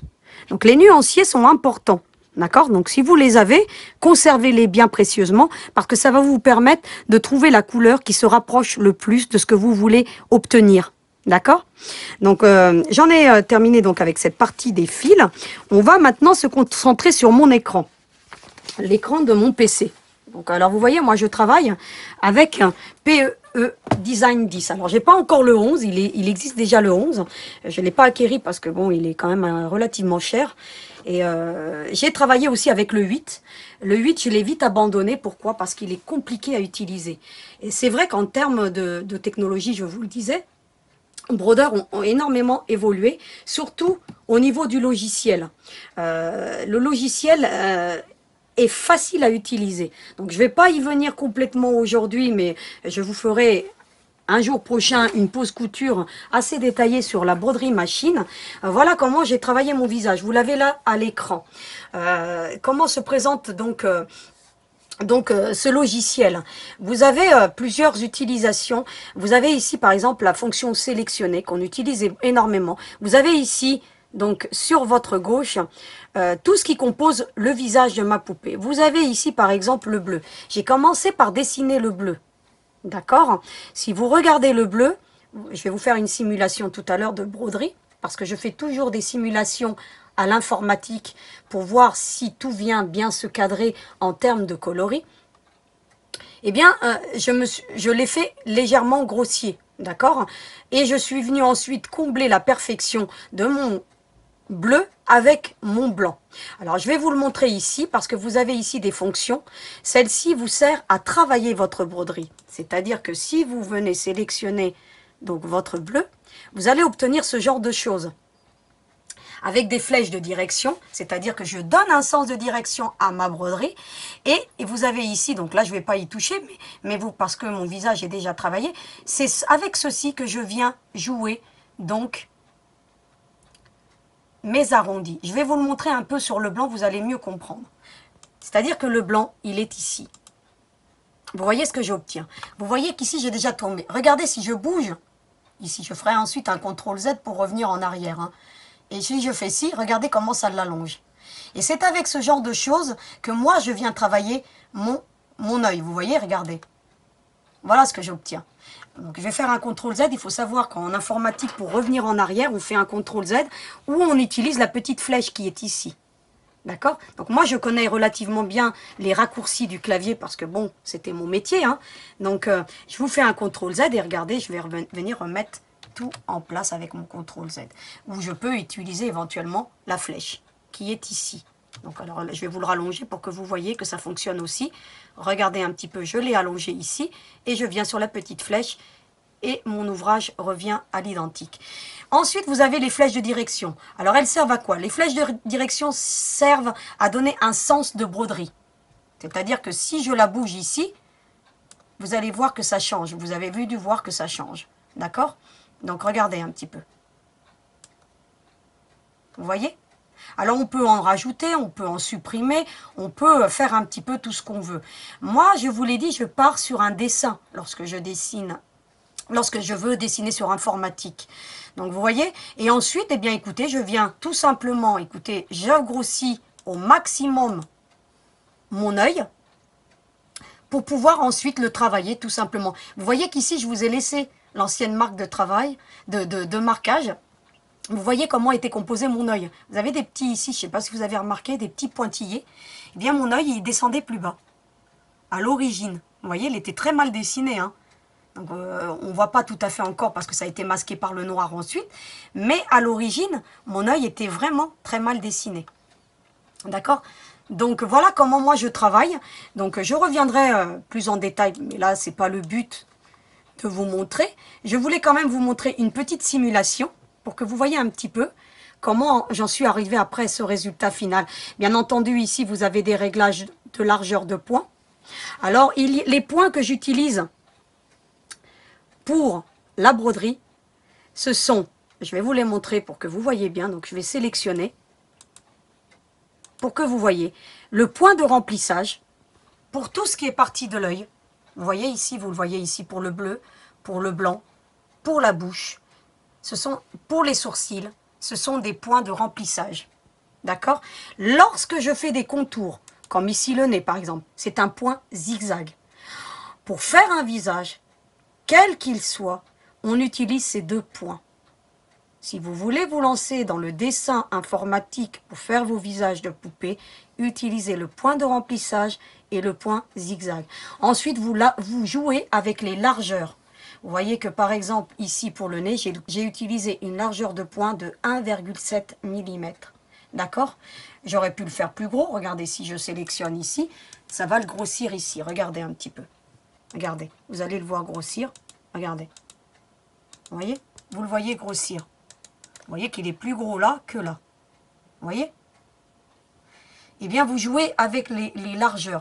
Alors, pour tout ce qui est nez, sourcils, j'essaye de trouver toujours des largeurs qui sont vraiment minimes. Donc là, je vais le remettre à 1,7 mm. Pour que vous voyez bien, il va diminuer. Alors, je crois que je suis à 1,6, je ne vois pas bien clair. Donc, 1,9. Donc, je vais le remettre à 1,7 pour qu'il soit en harmonie avec l'autre côté. Vous avez vu un petit peu comment je travaille. Vous avez vu que pour la bouche, eh ben, c'est un point de remplissage. Pour les yeux, ben, comment j'ai fait les ronds là, pour qu'ils soient bien en harmonie. Vous avez dans votre logiciel quelque chose qu'on appelle les formes. Et avec les formes, vous avez ici plusieurs formes. Vous avez le rond, vous avez la goutte. Vous voyez ici cette petite étoile, eh bien, c'est tout simplement celle-ci que j'ai utilisée. Voilà. Il m'arrive parfois d'utiliser les formes. Vous voyez ici, vous avez des ronds, vous avez des carrés. Et ici, c'est ce qui me permet donc de dessiner donc mon ouvrage. Je vais vous faire une petite, par exemple, le cœur. Tiens, j'ai envie. Regardez. Vous voyez? Alors, il est venu me mettre un contour. Eh bien, il suffirait que maintenant, bah, je dise que je ne veux pas de contour. Donc, je le mets en non cousu. Ici, bah, écoutez, si je veux changer de point, bah, pourquoi pas, hein. Vous voyez, j'aurais pu lui mettre un cœur au milieu du front. Vous voyez, donc, je peux le déplacer. Je peux lui changer sa couleur. Donc, je viens ici. Il y a un onglet ici sur la droite. Eh bien, je choisis la couleur. Vous voyez qu'ici, c'est sur brodeur. Eh bien, il suffirait que je vienne chercher Madeira rayon. Et je trouve mes Madeira rayons. Et j'ai tous les colorés. Donc, moi, je vous les laisser sur... Voilà. brodeur en broderie, c'est-à-dire que c'est ce qui est recommandé dans le logiciel, mais vous pourrez venir le changer et mettre donc les coloris que vous avez pour votre machine. D'accord? Si vous travaillez eh bien, avec le Madeira, vous prendrez le Madeira. Si vous travaillez avec l'Isacor, ben, vous viendrez sélectionner l'Isacor. Peu importe ce que vous choisirez. D'accord? Donc moi, je voulais quand même vous parler un petit peu du logiciel. C'est un investissement lourd, le logiciel. Hein. Donc, si vous avez déjà donc, le 8, eh ben, passez à la version 10, vous payerez moins cher que de racheter le logiciel puisque vous pourrez prendre la mise à jour uniquement. Donc, au lieu de payer 1200 € un logiciel, vous allez le payer que 500 € par exemple. Que, hein, je dis en guillemets parce que je trouve que c'est quand même cher. Donc, voilà, moi j'ai voulu passer au 10 parce que le 10 est beaucoup plus facile à utiliser. Hein. Donc, si celles qui utilisent le 8 aujourd'hui, changez. Hein. Faites-le vous offrir parce que honnêtement vous allez trouver que les fonctionnalités sont plus simples. Ensuite vous allez voir que ici bah, vous avez toute la composition de mon œil. Hein. Vous avez ici, bah écoutez, si j'appuie sur le petit plus, ça va vous déterminer un petit peu comment moi j'ai travaillé mon œil. Hein. Regardez, vous avez ici, donc je vais sélectionner, vous avez un petit sourcil qui vient se sélectionner, puis vous en avez un autre. Donc vous voyez, comment ensuite j'ai obtenu la symétrie donc, de mon œil. Je vous donne un petit tuyau là, hein, donc pour celles qui veulent s'y mettre. J'ai sélectionné, je suis venue sélectionner ici, et j'ai voulu faire l'autre œil. L'autre œil, je ne l'ai pas refait. J'ai juste sélectionné, regardez, j'ai fait ceci. C'est venu me sélectionner, j'ai fait un copier, j'ai fait un coller, et ça m'a fait mon autre œil. Regardez. Et ensuite, qu'est-ce que j'ai fait? Eh bien, j'ai fait inversé verticalement et c'est et ensuite je fais des rotations pour obtenir, allez hop, je fais encore une disposition, encore une rotation à 90 à droite, là ici vous voyez, et ça vient me le remettre à l'endroit et je peux venir ensuite, bah, écoutez, le positionner, d'accord? Il suffit ensuite de venir, bah écoutez, changer le sens de mes yeux parce que sinon elle va plonger et vous allez obtenir le résultat. Qu'est-ce que je suis venu faire ensuite? Eh bien écoutez, je suis venu sélectionner hein, tout simplement. Je viens, bah, je l'enlève, je viens, je l'enlève et j'ai juste à venir les positionner au bon endroit. Puis après je fais une rotation hein, tout simplement. Hein. Je reviens faire une rotation à droite ou à gauche pour venir le mettre au bon endroit. Et voilà comment moi, je vous donne mes petites astuces déjà pour que vous puissiez le travailler correctement. Donc voilà comment je suis venue. D'accord? Alors je vais revenir en arrière parce que bon là, c'est pas le but d'obtenir le visage. Vous voyez que j'utilise ma petite flèche et je reviens en arrière pour enlever cet œil. Tout simplement. Alors je clique, je clique, je clique. Hein. Et puis il est sélectionné, je fais supprime. Et ça me le supprime. Donc voilà comment moi j'en suis venue à ce visage. Alors je ne vous ai pas tout donné encore, toutes les astuces, mais vous savez déjà comment on fait pour travailler un petit peu sur le logiciel. Une fois que j'ai ce visage, eh bien vous pourriez très bien le mettre vous sur une clé USB. Et moi je travaille avec des clés USB, mon logiciel est là, donc j'ai des rallonges, parce que mes ports USB sont derrière l'écran. Pour que ce soit plus pratique pour moi, j'ai adapté des rallonges. Donc vous voyez qu'ici j'ai mon petit logiciel. Donc qui est là, eh bien qu'est-ce que je fais? Soit vous passez ce logiciel, ce visage, une fois que vous l'avez ouvert, hein, vous venez, alors je n'ai pas, ce visage n'est adapté que, c'est un PES design, hein. C'est pour celles qui ont une machine brodeur, hein, d'accord? Je sais qu'on peut le transformer. Si vous avez un logiciel pour le transformer, pour qu'il soit adapté sur les autres machines à broder, faites-le. Moi, je ne l'ai pas encore acquis, je ne sais pas encore comment on le fait, mais dès que je saurai le faire, bien entendu que je vous le mettrai à disposition pour toutes les machines à broder. Hein. D'accord? Je tenais à le préciser. Hein. Donc, bah écoutez, vous l'avez à l'écran, vous faites un enregistré sous, et vous venez le positionner sur votre clé USB, tout simplement. D'accord? Ou alors, vous mettez un câble, donc là, moi, vous devez le voir, un câble qui est relié à votre machine à broder. Tout simplement, vous le mettez sur un port USB à l'arrière. Et vous avez ici, sur le logiciel PES Design 10, envoyer. C'est-à-dire que vous pouvez envoyer ce visage directement sur votre machine. Vous faites envoyer votre machine, il vous met le G, puisque c'est mon port USB-G. Il aurait pu être différent, vous, il sera peut-être le F ou le E, tout dépend où vous l'aurez branché. Et vous cliquez tout simplement dessus. Et il vous fait sortie de données terminée. Vous faites OK. Et vous revenez sur votre machine. Donc là, je vais enlever tous les fils parce que je vous en ai déjà parlé. Alors, utilisez le petit stylet qui va avec votre machine pour éviter d'avoir des traces. Alors, vous avez ici des fonctions. Alors, je pense qu'on doit, les autres machines, bon, je ne connais pas tout à fait les autres machines à broder, mais on doit avoir à peu près ces mêmes fonctions-là. Donc, voilà. Donc, vous avez celle qui compose un ordinateur, tout simplement. Vous allez cliquer dessus. Votre visage va apparaître. Vous allez recliquer dessus. Pour faire le visage donc de la poupée elfe que je vous présente aujourd'hui, de la poupée sorcière, vous ne touchez pas aux paramètres. Vous ne touchez à rien. Vous ne touchez ni à la largeur, ni à la longueur, puisque le visage est adapté donc à la morphologie de la poupée. Tout simplement. Vous avez vu qu'il me reconnaît mon cadre. Vous pouvez cliquer ici. Il va vous dire donc comment il s'adapte sur le cadre. Donc ça, on va y revenir après. Vous allez faire ensuite régler sur votre machine à broder. Vous allez obtenir ce genre de choses.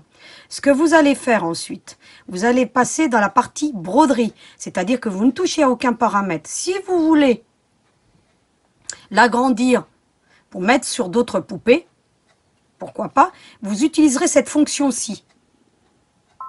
Et vous allez pouvoir ou le diminuer ou l'élargir. D'accord? Tout simplement. Donc moi là, je ne vais pas toucher à ces fonctionnalités parce que mon visage a déjà été travaillé sur informatique et qu'il est adapté comme je vous l'ai dit.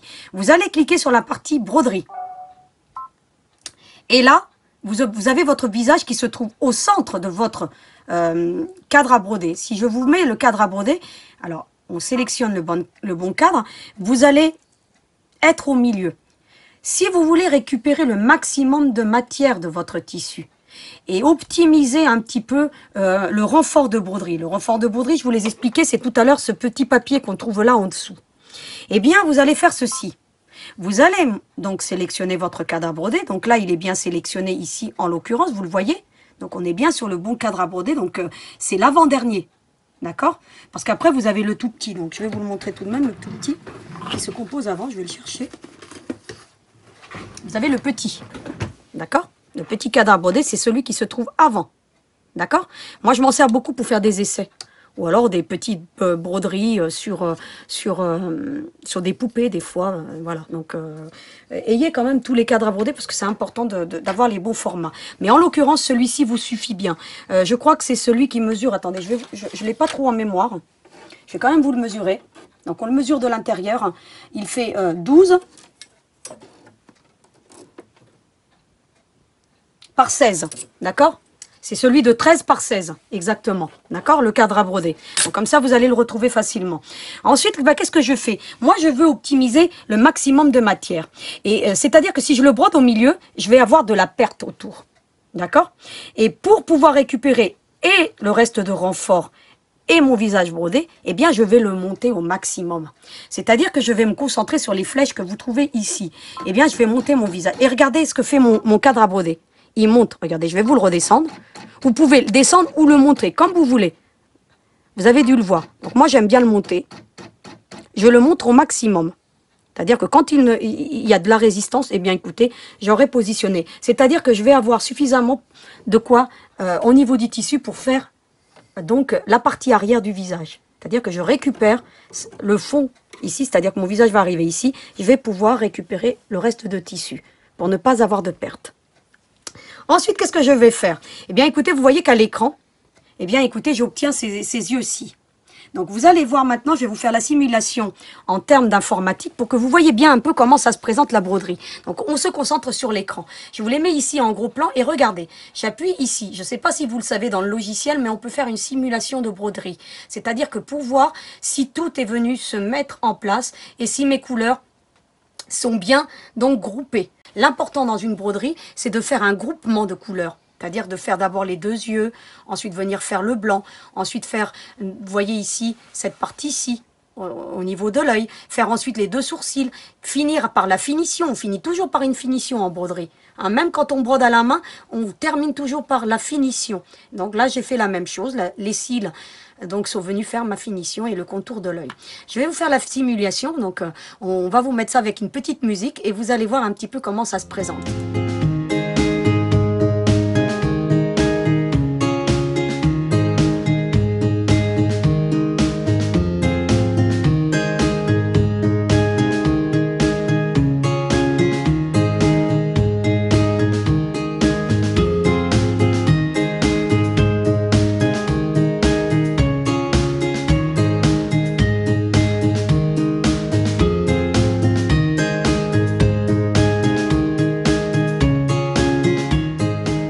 Voilà ce que ça donne. Vous avez vu? Et ça, c'est l'ordre de broderie. C'est-à-dire que tous les éléments se brodent en fonction. Vous avez vu que mon bleu au démarrage n'était pas très joli, mais je suis venue le perfectionner avec le blanc. Et je suis venue les superposer pour pas qu'il y ait de manquement dans mes couleurs. Ça, c'est une astuce que je vous donne. Hein. Donc, vous avez dû le voir, ça parle de lui-même. Cette simulation, c'est ce que vous allez avoir ensuite sur votre machine. Si vous venez maintenant sur l'écran de votre machine, elle va commencer justement par le bleu. Qu'est-ce que je vais faire ? Dans le PDF de la semaine dernière, je vous ai marqué donc pour visage brodé, fil à broder couleur Madeira Rayon. Madeira Rayon, c'est une référence que je vous ai donnée. Vous avez tous les numéros que vous avez là. Et si vous n'avez pas tous les numéros, c'est pour ça qu'il est important d'avoir le nuancier pour vous rapprocher de la couleur que je vous mets ici. C'est-à-dire que si vous n'avez pas toutes ces couleurs-ci, eh bien vous viendrez avec votre nuancier, bien entendu, prendre les couleurs qui se rapprochent de celles que je vous propose. Donc alors moi j'ai déjà trié mon fil. Vous voyez que j'ai un trieur de fil ici. Donc je l'utilise énormément pour trier mes fils. Hein, et parfois quand on a des grosses bobines, eh bien ce genre de support est important. En l'occurrence, on va se concentrer donc sur cette partie-ci. Alors, on commence par faire le bleu. Donc moi, je vous ai dit, j'ai utilisé, donc je vais démarrer avec vous la broderie pour que vous voyez un petit peu où je veux en venir. Vous avez le bleu, donc vous allez l'enfiler tout simplement, hein, donc comme ceci. Donc j'ai pris le bleu, vous l'avez ici, c'est la 2307. Donc vous l'avez dans l'ordre. Vous voyez, 2307. Vous avez les numéros, hein. Sur vos bobines, hein, toujours, hein, dans n'importe quelle marque dispose du numéro. Donc vous le mettez donc comme ceci. Vous mettez bien l'arrêtoir de la bobine, c'est très important de le mettre. Vous ne l'enfoncez pas, vous laissez du jour. Il faut que votre bobine ait du jour, hein. C'est très important. Hein. Alors ensuite, eh ben, écoutez, vous suivez l'enfilage de votre machine, hein, donc tout simplement. Alors celle-ci a un enfilage automatique, donc je le mets dans l'enfileur automatique et je viens appuyer dans l'enfileur automatique de ma machine. Voilà comment ça se présente. Ensuite, eh ben, écoutez, il me suffit de baisser le pied. À ce moment-là, mon voyant passe au vert. Vous voyez que là, s'il est soulevé, il est au rouge, je ne peux pas broder. Et ensuite, eh ben, il suffit d'appuyer sur le bouton et puis d'attendre, tout simplement. Alors, elle va commencer par les yeux. Alors, vous allez voir que les yeux, eh ben, ils ne sont pas parfaits. Pourquoi? Parce que lorsque je dessine le premier objet, je n'ai pas besoin de faire de la perfection, puisque c'est la couleur qui va venir ensuite, qui va venir, qui va venir combler les imperfections.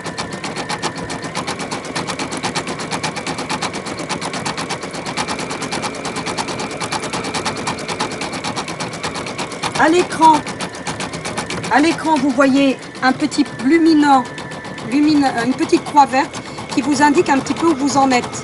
Donc c'est un indicateur de savoir ce qu'elle est en train de broder tout simplement. Hein. Donc vous voyez que vous pouvez savoir où vous en êtes à tout moment. Donc vous voyez que pour les yeux, si vous voulez utiliser du vert, vous pourrez utiliser du vert aussi, hein, ou du marron. Hein. À vous de voir. Moi je vais donner une suggestion de bleu, mais vous pouvez changer. Elle va faire ensuite le second œil. Alors c'est génial, hein, de voir travailler une machine à broder. Hein.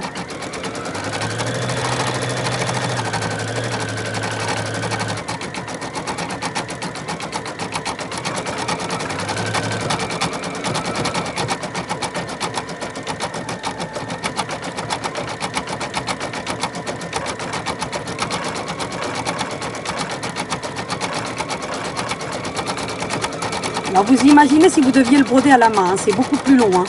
Donc on pourrait faire ce visage, je vous l'ai dit, vous pourriez très bien le broder à la main. Hein. Vous avez le gabarit, vous servez du gabarit, vous faites les contours et vous faites les mêmes étapes que j'ai fait lorsque j'ai peint. Tout simplement. Hein. Donc la broderie, c'est de la peinture aussi à l'aiguille. Hein. Donc c'est très important aussi de pouvoir utiliser différentes techniques. Mais l'avantage de la broderie machine, c'est qu'on obtient tout de suite des résultats rapides et juste parfaits. Donc vous voyez, vous entendez la petite sonnerie qui vous indique tout simplement que vous êtes arrivé au terme de votre couleur. Je voulais quand même vous apporter une petite attention sur l'écran supérieur que vous avez ici. Il vous indique le nombre de couleurs que vous allez utiliser. D'accord? Là, en l'occurrence, il y en a 11. D'accord? Donc, je vais passer à la seconde couleur. Le nombre de minutes qui vous reste à broder. Donc là, vous avez 4 minutes qu'il vous reste à broder sur 9 au total. Et le nombre de points que vous avez déjà effectué sur le nombre total de points. Tout simplement. Donc, au fur et à mesure de la broderie, on aura à voir d'autres fonctions. Ensuite, qu'est-ce que je fais? Écoutez, je vais prendre mon fil blanc. Parce qu'il me réclame le blanc. Donc là, comme c'est une grosse bobine, eh bien, je vais vous montrer un petit peu comment je fais l'enfilage à partir de cet appareil-ci. Donc, ce trieur de fil, eh bien, vous avez sur le côté donc un petit trou, donc vous n'allez pas forcément le voir. Mais... Et ensuite, écoutez, vous le passez dans la petite fente qui est ici. Et puis, vous venez faire l'enfilage normal de votre machine. Alors, si vous n'avez pas le trieur de fil, c'est un investissement à faire, hein, parce que comme ça, vous préparez vos couleurs avant. Alors, pour celles qui ont des machines professionnelles, c'est le summum. Hein. Moi, j'aurais bien voulu, mais bon, là, c'est relativement cher. Mais voilà, si vous arrivez à vous offrir ce genre de machine, c'est déjà très bien. Il existe aussi d'autres machines hein, chez Brodeur ou même d'autres marques qui sont... plus petite, hein, et vous arriverez à travailler avec aussi. Hein. Vous avez même des combinés. Mais moi, je préfère avoir une machine à broder et une machine à coudre. Parce que s'il faut toujours monter la machine, c'est pas pratique. Donc là, elle va faire la partie blanche de l'œil. Et vous voyez, vous allez voir, hein, vous allez vite vous rendre compte que l'œil qui pourtant n'est pas parfait, parce que vous voyez que l'arrondi n'est pas bien, eh bien le blanc vient se superposer légèrement sur le bleu et vient combler donc les imperfections de ce bleu qui vous voyez qui n'était pas tout à fait rond. Regardez un petit peu, vous allez le voir en cours de broderie comment ça se présente.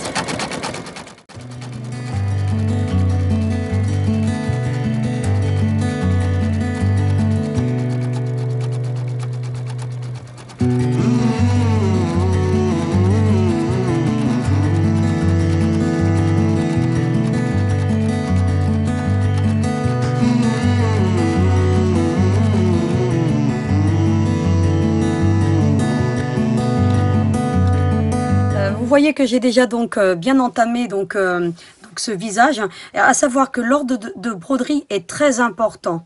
Hein, d'accord, on ne peut pas commencer par faire les cils avant d'avoir fait donc le bleu de l'œil, le blanc. D'accord, vous avez vu que j'ai commencé par le bleu, ensuite je suis venue avec le blanc et j'ai terminé avec les cils. Donc là, je vais faire devant vous donc les cils pour que vous voyez un petit peu ces petits mouvements hein, que fait la machine.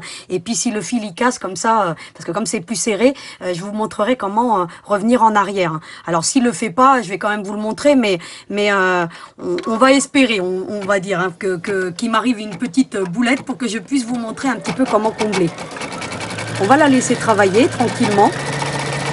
Et là, vous voyez qu'elle fait vraiment des points très très serrés. Hein, d'accord, c'est justement pour lui donner un aspect plus fourni. Donc, alors, vous voyez, elle va couper là, elle va revenir en arrière. Tout dépend un petit peu comment on les a mis. Donc, à l'écran, on ne voit pas forcément dans quel sens on doit les mettre. Mais... ce qui compte, c'est le résultat. Vous voyez que je viens commencer par faire les cils et je finis ensuite par le contour de l'œil. D'accord, pour justement qu'il n'y ait pas de manquement. Si vous voyez ici, le contour de l'œil vient bien masquer donc, les petits cils que je suis en train de mettre. Hein. Vous voyez, je fais cil par cil. Et c'est le contour qui va venir justement harmoniser le tout ensuite. Vous voyez, on a beaucoup moins long à le broder qu'à le peindre. Hein. C'est clair, hein, mais bon. La peinture peut être une très belle alternative à la broderie aussi. Hein. Donc là, il va venir donc mettre le restant des cils dans le coin de l'œil.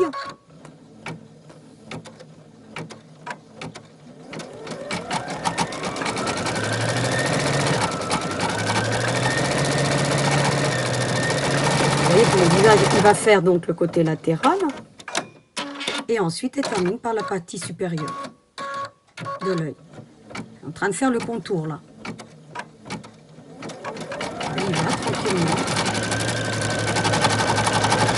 J'aime voir travailler une machine à broder, c'est super, ça détend énormément. Hein. Donc,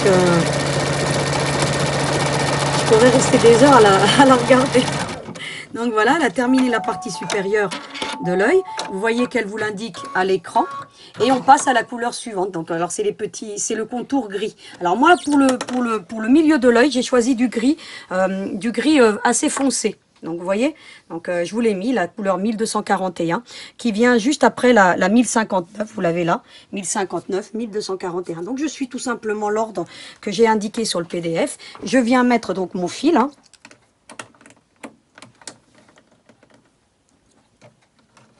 Donc il n'a pas cassé le fil, mais je vais vous montrer que tout de même, parce que là maintenant je vais vous montrer. Je mets juste le fil pour que vous voyez un petit peu. Je vais vous montrer qu'on peut revenir en arrière. Vous allez voir la machine faire des mouvements. C'est-à-dire que si vous avez votre fil qui casse, ou que votre bobine est arrivée votre canette est arrivée en fin, d'accord, elle va vous l'indiquer, il n'y a plus de fil dans la canette. Ça peut arriver, hein. Eh bien, vous avez une fonction ici. Je ne sais pas si vous l'avez remarqué dans votre machine. Vous avez une sorte de petite aiguille avec un plus ou un moins. Alors, je ne sais pas si vous l'avez sur toutes les machines, mais logiquement, on devrait l'avoir. Hein. Donc, peut-être qu'elle ne se définit pas comme ceci, mais logiquement, on devrait l'avoir. Et bien, vous tombez sur ceci. Et bien, vous avez la couleur plus ou moins. Si vous voyez que vous avez fait un petit raté et qu'il vous manque un petit cil, et bien, vous allez arriver sur la couleur en moins. C'est-à-dire qu'il va revenir sur ce qu'on faisait avant. Et puis, vous pouvez même encore revenir encore avant au cil, au sourcil. Vous voyez? Donc, moi, en l'occurrence, là, j'étais sur la partie grise. Vous la voyez ici. Et c'est le centre de mon œil. Vous pouvez aussi, par exemple, le fil a cassé en cours de couture. Ah mince, il a cassé, ça m'embête. Hein. Vous ne pouvez pas continuer à coudre, à broder, parce que ça va vous faire un trou, ça va vous faire un manquement dans votre broderie. Eh bien, vous reculez de plus ou moins 10 points. Moi, en général, je recule de 10 points lorsque le fil a cassé. Eh bien, je recule une fois de 10 points. Je recule encore. Là, forcément, il va revenir à ce que j'étais avant, et je recule encore de 10. Et je reprends ma broderie là où elle en était. D'accord? Donc là, moi ici, écoutez, je vais revenir à ce que j'étais venu broder. Donc ça va venir me le broder tout simplement. Donc elle va commencer par l'œil droit. Donc là, moi j'ai mis l'œil droit avant. Donc c'est pas grave, c'est pas gênant. Alors j'ai pris la couleur anthracite. Hein. Pour le milieu de l'œil. Je vais quand même vous donner les couleurs au fur et à mesure. Pour que ici, j'ai pris pour les cils un brun sombre. Et ici, j'ai pris un marron glacé, vous voyez, un peu plus clair pour que le visage ne soit pas trop sévère.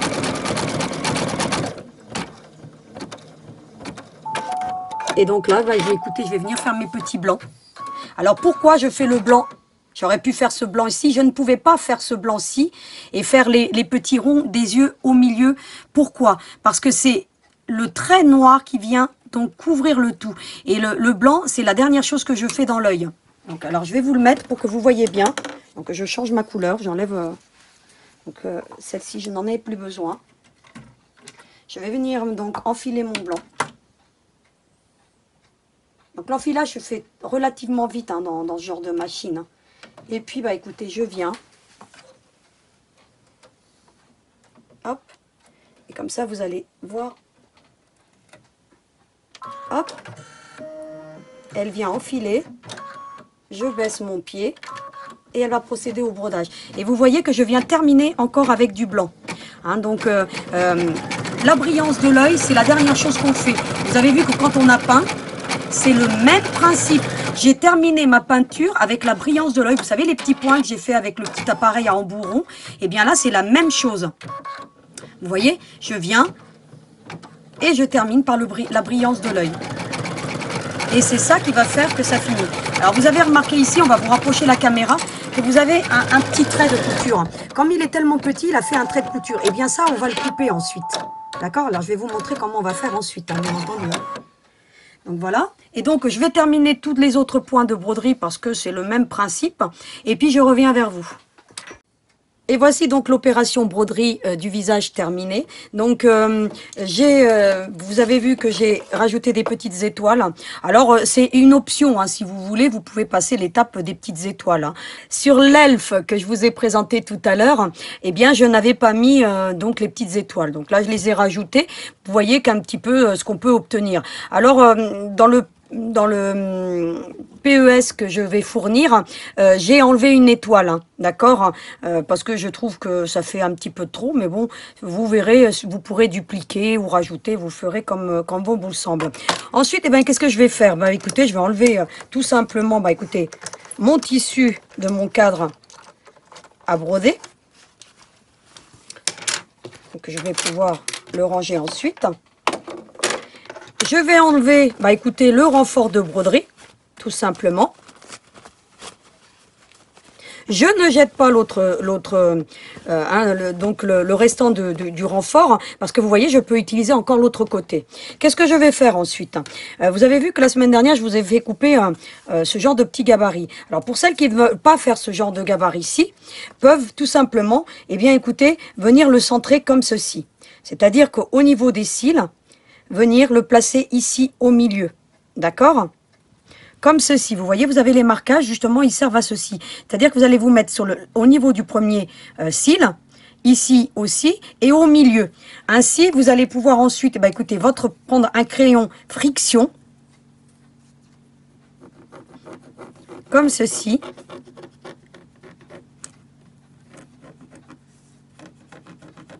Et vous allez tout simplement, bah, écoutez, tracer le contour. Alors, vous tracez tout le contour, hein. C'est pour ça que je vous l'ai fait évider, hein, donc ce gabarit pour la poupée, hein, tout simplement pour que vous puissiez avoir une visibilité sur l'envers, hein, parce que là on est bien sur l'envers, hein, du tissu, donc vous devez le voir. Vous pouvez aussi le centraliser avec ce gabarit-ci, vous voyez, si vous voulez vous faciliter un petit peu la tâche. Et là, en l'occurrence, vous voyez que j'ai bien fait mon marquage. Ensuite, bah, écoutez, qu'est-ce qu'on va faire? Je vais vous présenter des petits ciseaux. Ce sont des ciseaux à broder de façon courbée. Alors pour la broderie machine, elles sont l'idéal. Celles-ci sont des ciseaux droites qui ont été livrés avec la machine. En général, on vous fournit un petit peu quelques accessoires avec une machine à broder, mais je les trouve pas très pratiques. Moi, j'aime bien utiliser. Voilà, alors celles-ci, vous avez de la marque Fiskars. Elles sont très bien lorsqu'on doit couper. Vous voyez ce genre de petits fils. Alors vous allez faire comme ceci. Hein. Surtout si vous utilisez un tissu écru, il faut vraiment venir enlever tous ces petits excédents de fil à l'arrière qui sont un petit peu foncés pour qu'ils ne puissent pas réapparaître sur l'endroit. D'accord?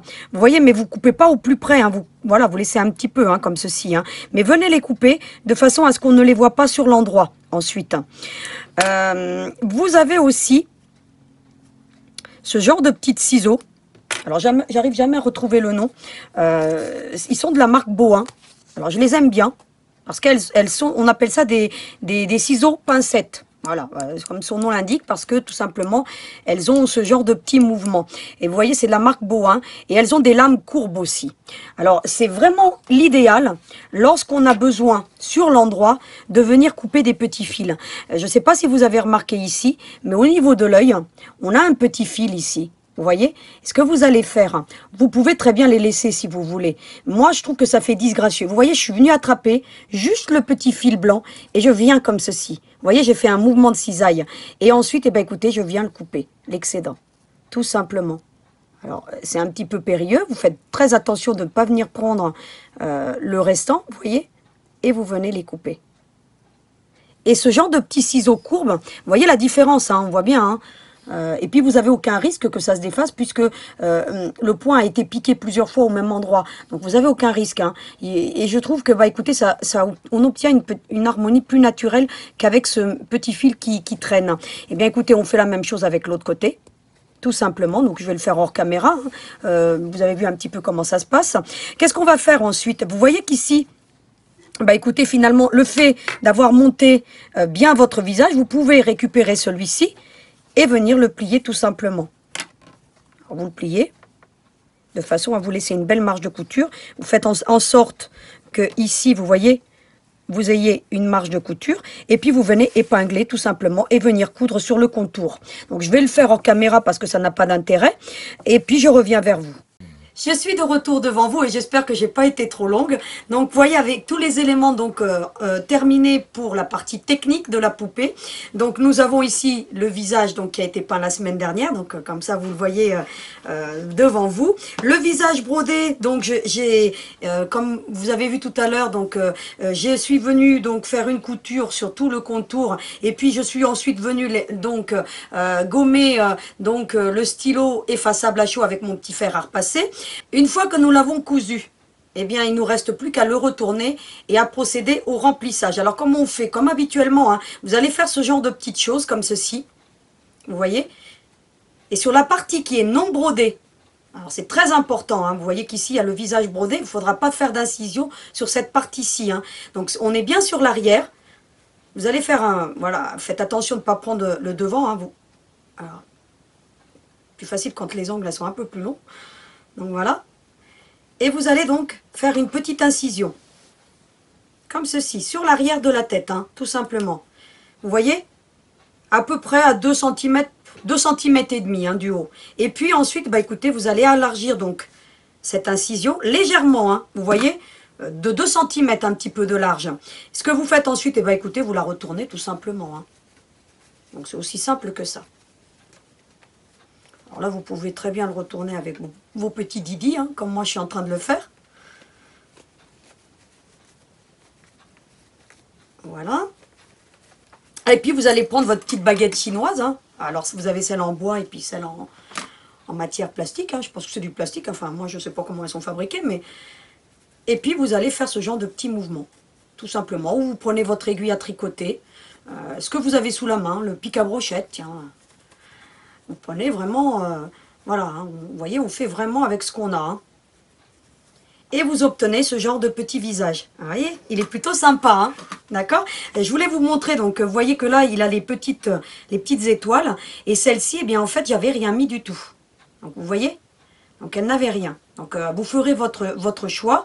Donc, c'est comme vous le voulez, comme vous le sentez. Donc ensuite, bah écoutez, on va se concentrer sur la partie du corps. Vous voyez, ça donne pas grand-chose, hein, la poupée. Hein. Une poupée, c'est ça. En général, quand j'en fabrique une hein, pour une petite fille ou voilà, j'évite de montrer le corps. Hein. Parce que ça enlève le côté glamour de la poupée, si vous voulez. Hein. Une poupée, quand elle est en cours de fabrication, ça n'a rien de vraiment, voilà, de très joli. Hein. Vous voyez, ça ressemble pas à grand-chose. Hein.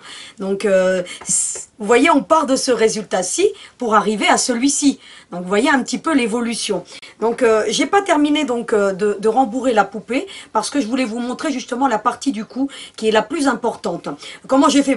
Pour le corps, je suis venue tout simplement rembourrer. J'ai mis mon petit appareil à l'intérieur et puis je suis venue tasser. Tout simplement. Hein. Vous voyez que là, c'est vraiment ferme. Hein. Je vais vous faire le bruit pour que vous entendiez. Hein. Quand vous entendez ce genre de bruit, c'est que votre poupée est vraiment très ferme. Et maintenant, on va se préoccuper donc de la base du cou. Parce que le cou, il faut savoir qu'il va tenir et la tête, et les cheveux, et une capeline si vous en mettez une. Donc il faut vraiment que la partie du cou, et c'est là le secret des poupées qui restent fermes très longtemps, c'est de bien le rembourrer au maximum. Sur la base du cou, je l'ai déjà rembourré, alors j'ai vraiment tassé, hein. Il ne faut pas hésiter, hein. Surtout si vous avez fait un point serré, un point à 1,90, comme je l'ai fait d'ailleurs pour la tête, hein. Donc tous les éléments ont été cousus avec un point à 1,90. Eh bien écoutez, je viens vraiment tasser, regardez, hein. Mais j'y vais. Hein, donc, vraiment, j'y mets toute ma force. Et bien ensuite, eh ben, écoutez, je viens continuer à rembourrer avec du rembourrage. Jusqu'à ce que j'obtienne un cou vraiment très ferme. Alors, je vous représente un petit peu l'appareil à quilling. Hein. Et bien écoutez, vous pouvez, à ce moment-ci, bah, écoutez, l'utiliser. Hein, regardez. Je vous le remets donc à l'œuvre. Et puis, vous venez remplir le restant de votre cou. Alors, voilà. Et puis vous venez, écoutez, emboutir jusqu'à que vous en mettiez, jusqu'à ne... En fait, quand la ouate, elle va commencer à sortir par le cou, c'est que vous l'aurez bien rempli. hein, tout simplement. Puis vous voyez, vous faites des petits mouvements comme ceci, vous tournez pour vous aider à vraiment, vraiment le mettre jusqu'au bout. Et vous voyez que ça va bien même avec cet appareil-ci. Hein, d'accord? Donc moi, je vais reprendre celui avec lequel je travaille, parce que j'ai plus d'aisance, mais vous voyez, hop, et je viens finir de rembourrer la partie du cou, et je tourne.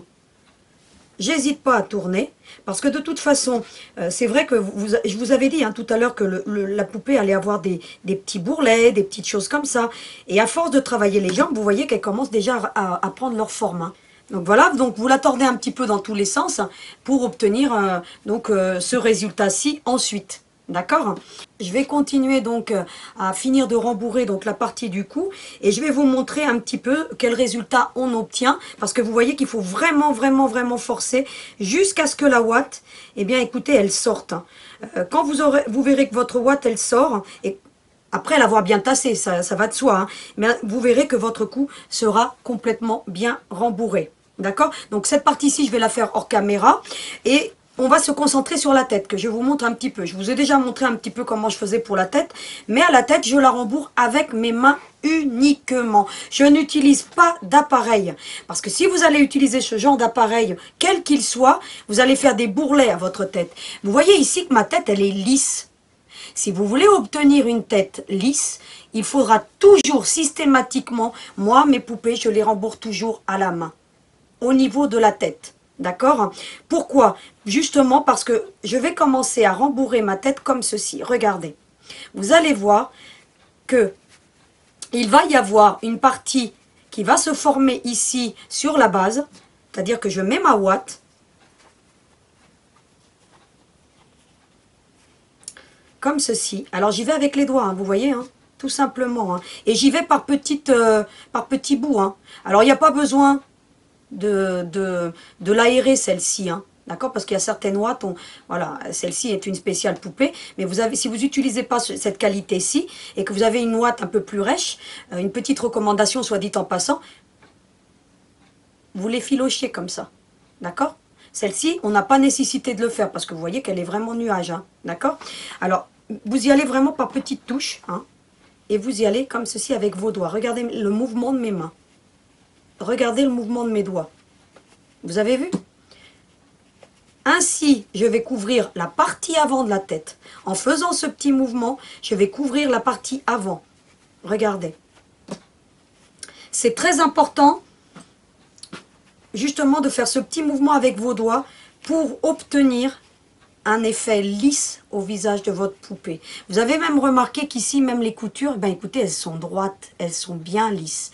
Pourquoi? Parce que tout simplement, ben écoutez, je fais des petits mouvements. Et si je vois qu'ici les coutures, au fur et à mesure que je vais rembourrer et ça fait des plis, je vais venir avec ma baguette et je vais faire ce genre de mouvement. Regardez. Vous voyez? Pour éviter que ça ne forme des plis. Alors on ne veut pas qu'elle soit ridée notre poupée. Hein. C'est une jeune fille. Hein. Ensuite, eh ben, écoutez, on y va. Tout simplement. Avec le petit doigt. Vous voyez, regardez, comme ceci le mouvement. Et je continue. Donc, je tenais à faire la tête avec vous pour que vous voyez bien un petit peu comment moi je procède. Et vous voyez, j'y vais vraiment, regardez. Vous voyez, ça commence à prendre forme, hein, ce petit visage. Eh bien, écoutez, ensuite, bah, écoutez, je reprends de la ouate et je continue. Alors, les poupées demandent de la patience. Hein, vous avez vu, il y a beaucoup d'étapes d'élaboration. Je ne pouvais pas passer certaines étapes. Il faut que, pour que vous puissiez réaliser une poupée, et puis même si vous n'avez pas envie de la réaliser, c'est toujours important de savoir comment on les confectionne. Pour celles qui n'ont pas l'habitude des poupées en chiffon, je tenais quand même à vous dire quelques petites choses. C'est que les poupées de chiffon, eh ben, c'est un charme, si vous voulez. C'est-à-dire que derrière la poupée de chiffon, il y a toujours une créatrice. Il faut le savoir. Et la créatrice, en général, quand elle confectionne une poupée, du moins pour ma part, hein, elle y met tout son cœur. C'est-à-dire que moi, je dis souvent lorsque je confectionne une poupée, hein, quelle qu'elle soit, que ma main est le prolongement de mon cœur. C'est-à-dire que si vous émettez votre âme et votre cœur, votre poupée, elle aura une expression. Elle aura une expression particulière parce que vous y aurez mis tout votre cœur. Il faut vraiment, en tant que, bon, autant pour certaines créations, on n'a pas besoin d'être très méticuleuse, mais que lorsqu'on confectionne une poupée, on essaye d'obtenir le résultat le plus harmonieux possible. D'accord? Surtout que c'est destiné à des enfants. Donc il faut transmettre l'amour aux enfants et je trouve ça très important. Donc vous voyez, mon visage commence à se lisser. Vous voyez comment il est lisse? Et vous voyez qu'ici ça fait des plis. Ben, si ça fait des plis, vous prenez votre baguette chinoise, quelle qu'elle soit, hein, mais il ne faut pas qu'elle ait de bout pointu. C'est très important. Hein. Si vous avez un pic à brochette, vous le coupez, puis un petit coup de papier vert, et puis elle fera l'affaire aussi. Et puis vous venez, regardez, vous faites ce genre de petits mouvements. Surtout pas.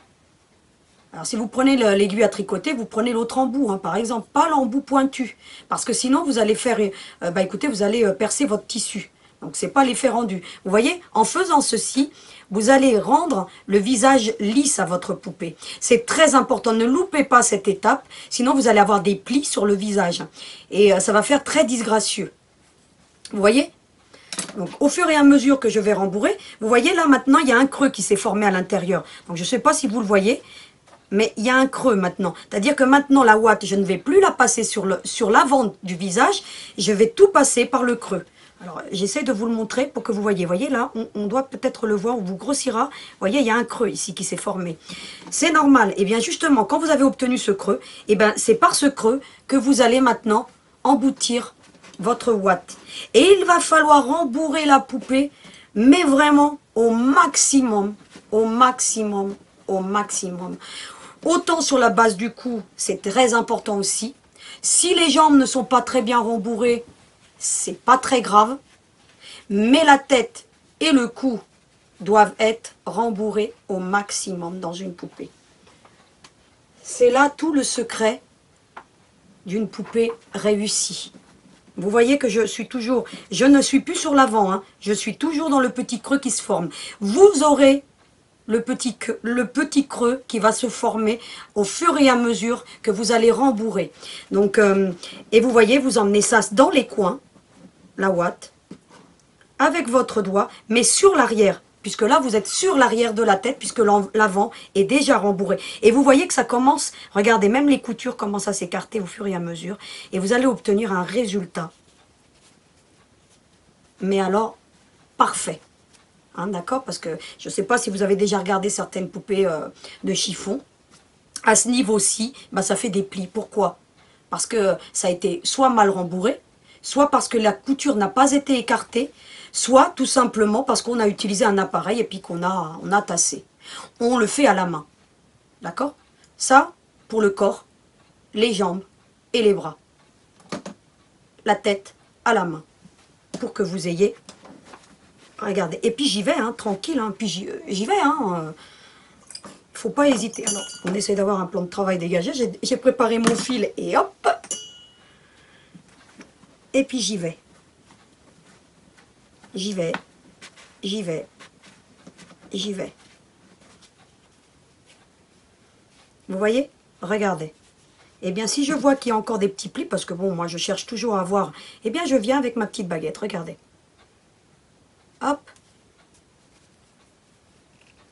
Et puis, je vais tasser mon rembourrage juste dans le coin, jusqu'à obtenir un résultat lisse. Vous voyez, regardez. Alors, je vois que je peux en mettre encore, hein. Mais ça commence, regardez, je commence à avoir du mal. À partir du moment où vous voyez que vous commencez à avoir du mal, c'est que vous avez bien rembourré votre tête. Sur la partie basse, parce que maintenant on va en mettre un petit peu sur la partie haute, parce que elle est... C'est normal que ça fasse une bosse, hein, d'accord? C'est pas la cervelle qui est en train de sortir, hein, d'accord? Mais c'est juste que parce qu'il manque de rembourrage, d'accord? On va pas lui faire perdre ses neurones à cette demoiselle, hein. Allez, ben écoutez, une fois que j'ai bien fait la partie basse, vous voyez que ici, ben, ça s'est très bien tendu. D'accord? Eh bien, je me concentre sur la partie haute. Alors la partie haute, je fais pareil, je prends par petits bouts et je viens en mettre un petit peu sur la partie haute. Alors, la partie haute nécessite moins de rembourrage, hein. Voilà. Alors je prends même appui sur mon plan de travail, hein, pour que tout soit bien rembourré.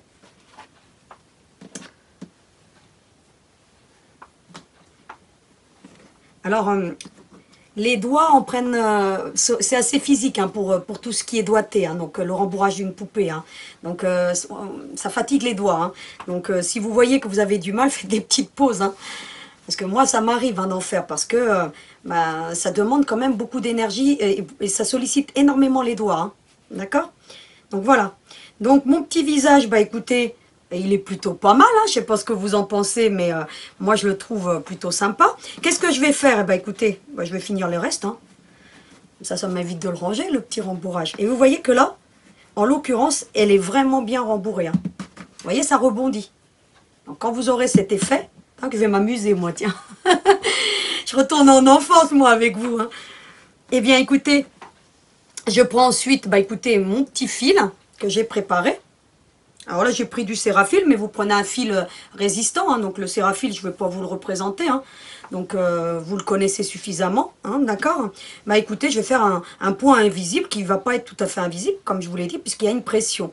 Bah écoutez, je rentre mon fil comme ceci, hein, donc ça je vous l'ai déjà montré.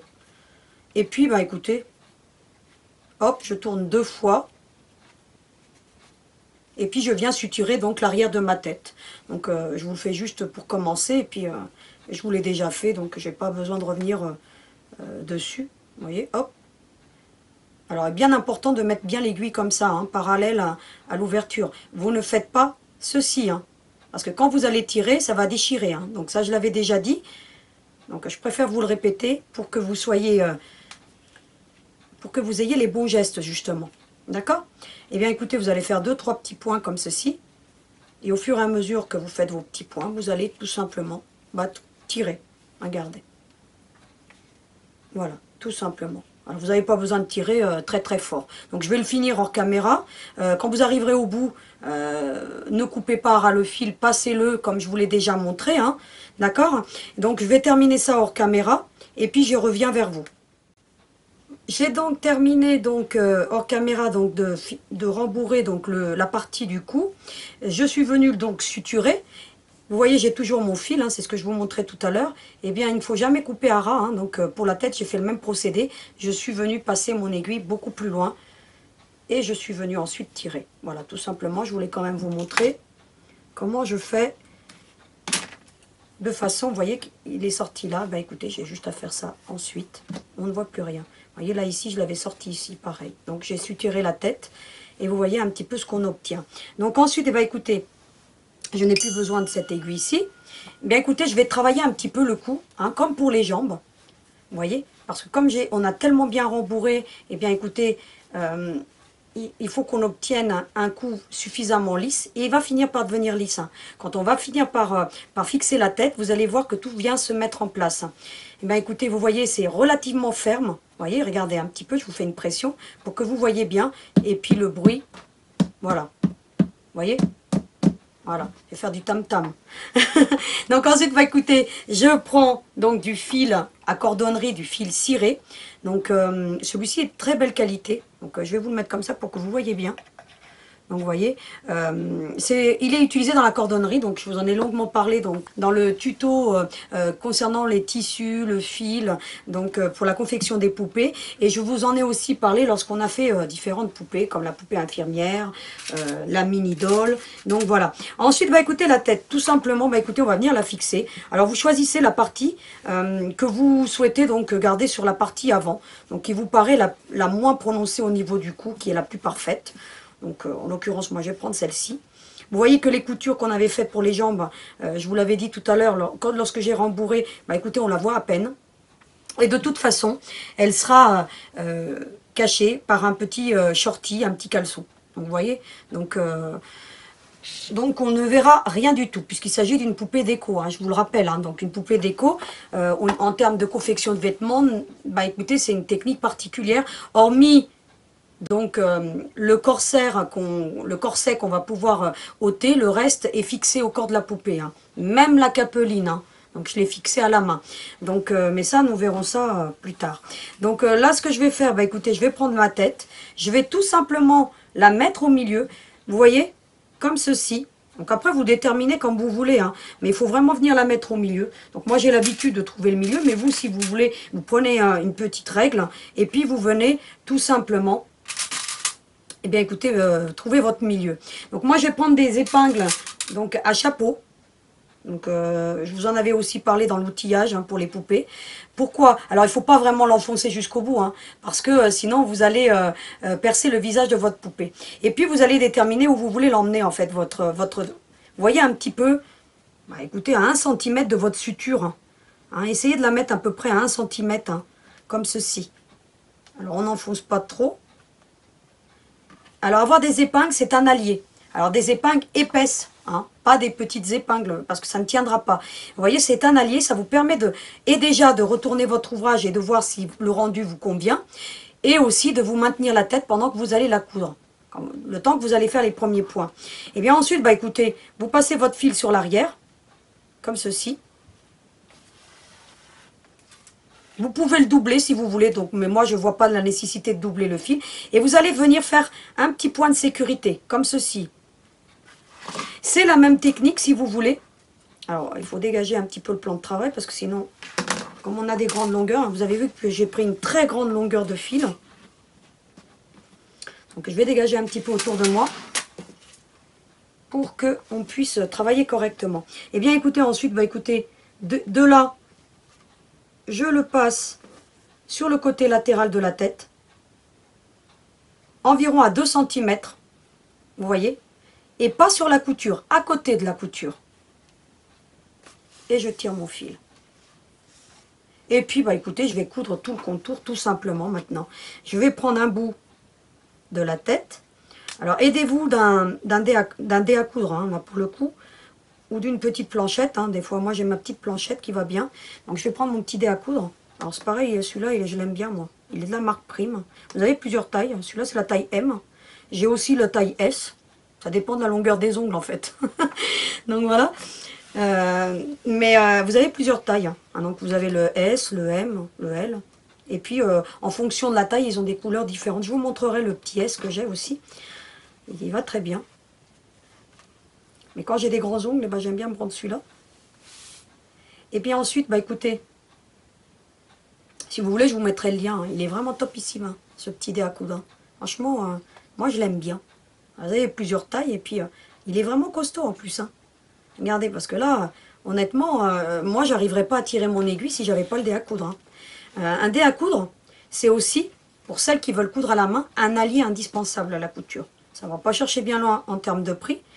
Et c'est vraiment un allié. Alors moi je continue, hein, vous voyez, bah, je prends un bout de la tête et puis je la ramène sur le cou. Alors faites attention de ne pas vous piquer au passage.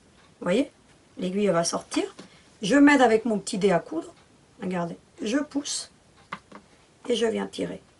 Essayez de prendre une aiguille plus ou moins longue. Vous voyez là un peu, c'est une aiguille, je sais pas, elle doit faire 5 cm à peu près. Hein. Donc essayez de les prendre plus ou moins longues parce que là il y a quand même plusieurs épaisseurs à passer. Et donc vous voyez c'est un... Et puis là bah, je vais coudre tout le contour. Hein. Je vais arriver jusqu'aux 2 cm aussi ici. Donc là j'ai passé les premiers points assez larges. Et puis ensuite bah écoutez je vais les serrer de plus en plus. Tout simplement. Pour venir fixer ma tête. Donc alors, je vais faire les premiers points avec vous. Et puis, je la terminerai pour la semaine prochaine. Pour que vous voyez un petit peu comment je fais. Donc, mais vous regarderez aussi le tuto de la poupée infirmière. C'est quasiment le même procédé. Hein, et ce procédé-là, de fixation de tête, on le reverra dans d'autres poupées. Hein, parce que quand je fais des poupées pour les enfants, j'utilise ce système. Hein, quasiment tout le temps, à moins que la tête soit fixée au corps. Comme on l'a vu pour la mini-doll. Parce que par certaines poupées, en fonction de la poupée que je veux obtenir, bah, écoutez, parfois je fixe la tête directement sur le corps. Donc ça arrive relativement. Mais on va dire que généralement j'utilise ce procédé pour mes poupées. Hormis les poupées comme celles qu'on va voir avec le visage modelé, où j'ai une autre technique. D'accord? Je vous apprendrai diverses techniques au niveau des montages des poupées. Voilà. Donc voilà, et puis bah écoutez, je viens, je couds. En général, moi, ce que je fais, c'est que je termine mon fil. Quand j'ai plus de fil, j'arrête. Donc, vous pouvez... voilà, donc vous arrêtez pas là parce que vous voyez comme ça, on fixe vraiment bien la tête. Vous voyez? Je viens toujours, je ne dépasse pas. Vous voyez, je viens comme ceci. Donc après, c'est coudre, hein, c'est pas, ça n'a rien de compliqué. Hein. Et puis après, je serre de plus en plus, regardez. Je viens, je tire. Alors pas trop fort, sinon vous allez déformer votre visage. Parce qu'on ne veut pas que le visage soit déformé, vous voyez. Faites en sorte de ne pas trop tirer. Hein. Vous tirez juste ce qu'il faut. Donc là, c'est à vous de voir après la pression que vous voulez faire. Mais vous voyez qu'avec le dé à coudre, eh ben, ça va très bien. Hein. Regardez. Bah, écoutez, je vais remettre un point ici. Essayez de bien de mettre plusieurs points, parce que comme ça va être destiné à des enfants, on ne voudrait pas que la tête elle vienne à s'arracher. D'accord? Parce que ce serait un peu gênant, et puis l'enfant serait déçu, hein, je pense. Donc, voilà. Je continue. Et puis, bah écoutez, je vais la terminer hors caméra. Et puis ensuite, vous arrêterez votre point comme je vous ai déjà montré. Et vous passerez l'aiguille. Vous ne couperez pas votre fil à ras. Vous passerez comme je vous ai montré tout à l'heure pour le corps. Hein, tout simplement. Donc ça n'a rien de compliqué. Je pense que vous le ferez très très bien. Et puis surtout qu'on a déjà vu cette méthode. Vous regarderez le tuto de la poupée infirmière. Où j'ai été vraiment très en détail sur la couture de la tête. Donc c'est le même procédé. Donc vous voyez un petit peu. Donc on va s'arrêter là pour aujourd'hui. Parce que les bras, c'est une autre technique différente. Puisque je vais emboutir donc la robe avant d'emboutir les bras. Donc je vous l'ai dit, hein, c'est une poupée déco. Donc la robe sera fixée avant les petites mimines, d'accord? Donc pareil pour les oreilles, on le verra donc sur la dernière vidéo. Donc là je ne vais pas vous les montrer, mais elles viendront se fixer sur l'arrière, comme ceci. Donc je vous montre déjà un petit peu pour que vous voyez. Elles viennent se fixer sur l'arrière, comme ceci les oreilles, d'accord? Voilà, mais ça on le verra dans la dernière vidéo, donc où il y aura le montage. Eh bien, j'en ai terminé donc avec ce charmant petit projet et vous voyez que tout du long, j'étais en charmante compagnie. Eh bien, la semaine prochaine, nous allons nous retrouver donc pour réaliser, bah écoutez, les vêtements de cette charmante demoiselle, puisque nous aurons à réaliser, eh bien, ce qu'elle cache sous sa petite robe, la petite robe, et vous voyez que là, en l'occurrence, j'ai même rajouté une petite broderie. Nous lui ferons le petit corset, donc, avec des petits arrondis, qui sont donc en harmonie avec sa petite capeline, hein, donc, que nous ferons aussi la semaine prochaine. Donc vous voyez que avec un même patron on peut réaliser deux poupées différentes et en ayant toutefois les mêmes techniques. Donc tout ça nous le verrons donc dans le tuto de la semaine prochaine. Nous verrons également comment réaliser les cheveux. Je vois qu'on a un petit peu de temps, je vous montrerai qu'on peut réaliser donc des cheveux avec ce qu'on a à la maison. Donc habituellement j'utilise des cheveux synthétiques, mais là en l'occurrence, écoutez, comme tout le monde n'a pas des cheveux synthétiques à la maison, je vous ai trouvé une petite technique que j'ai mis au point pour pouvoir faire des cheveux avec du ruban. Mais ça on le verra soit la semaine prochaine, soit dans la vidéo suivante qui sera la finalisation de la poupée, puisque nous verrons dans la dernière vidéo bien le montage complet de la petite demoiselle. Donc nous écoutez, on a passé un agréable moment avec vous, n'est-ce pas? Eh bien écoutez, il ne nous reste plus qu'à vous dire, écoutez, de vous souhaiter une belle semaine. J'attends avec impatience tous vos commentaires, n'hésitez pas donc à m'écrire, me donner vos suggestions, me dire ce que vous pensez un petit peu et de mes vidéos et des projets que je vous propose. Vraiment, je les lis avec beaucoup d'attention et parfois j'en ai les larmes aux yeux et les sourires jusque derrière les oreilles. J'adore vos messages, donc envoyez-en des max et moi j'y répondrai toujours avec autant de plaisir. Donc, écoutez, qu'est-ce que tu en penses, toi? On leur fait un petit coucou, on leur dit au revoir, et n'oubliez surtout pas, à vos aiguilles!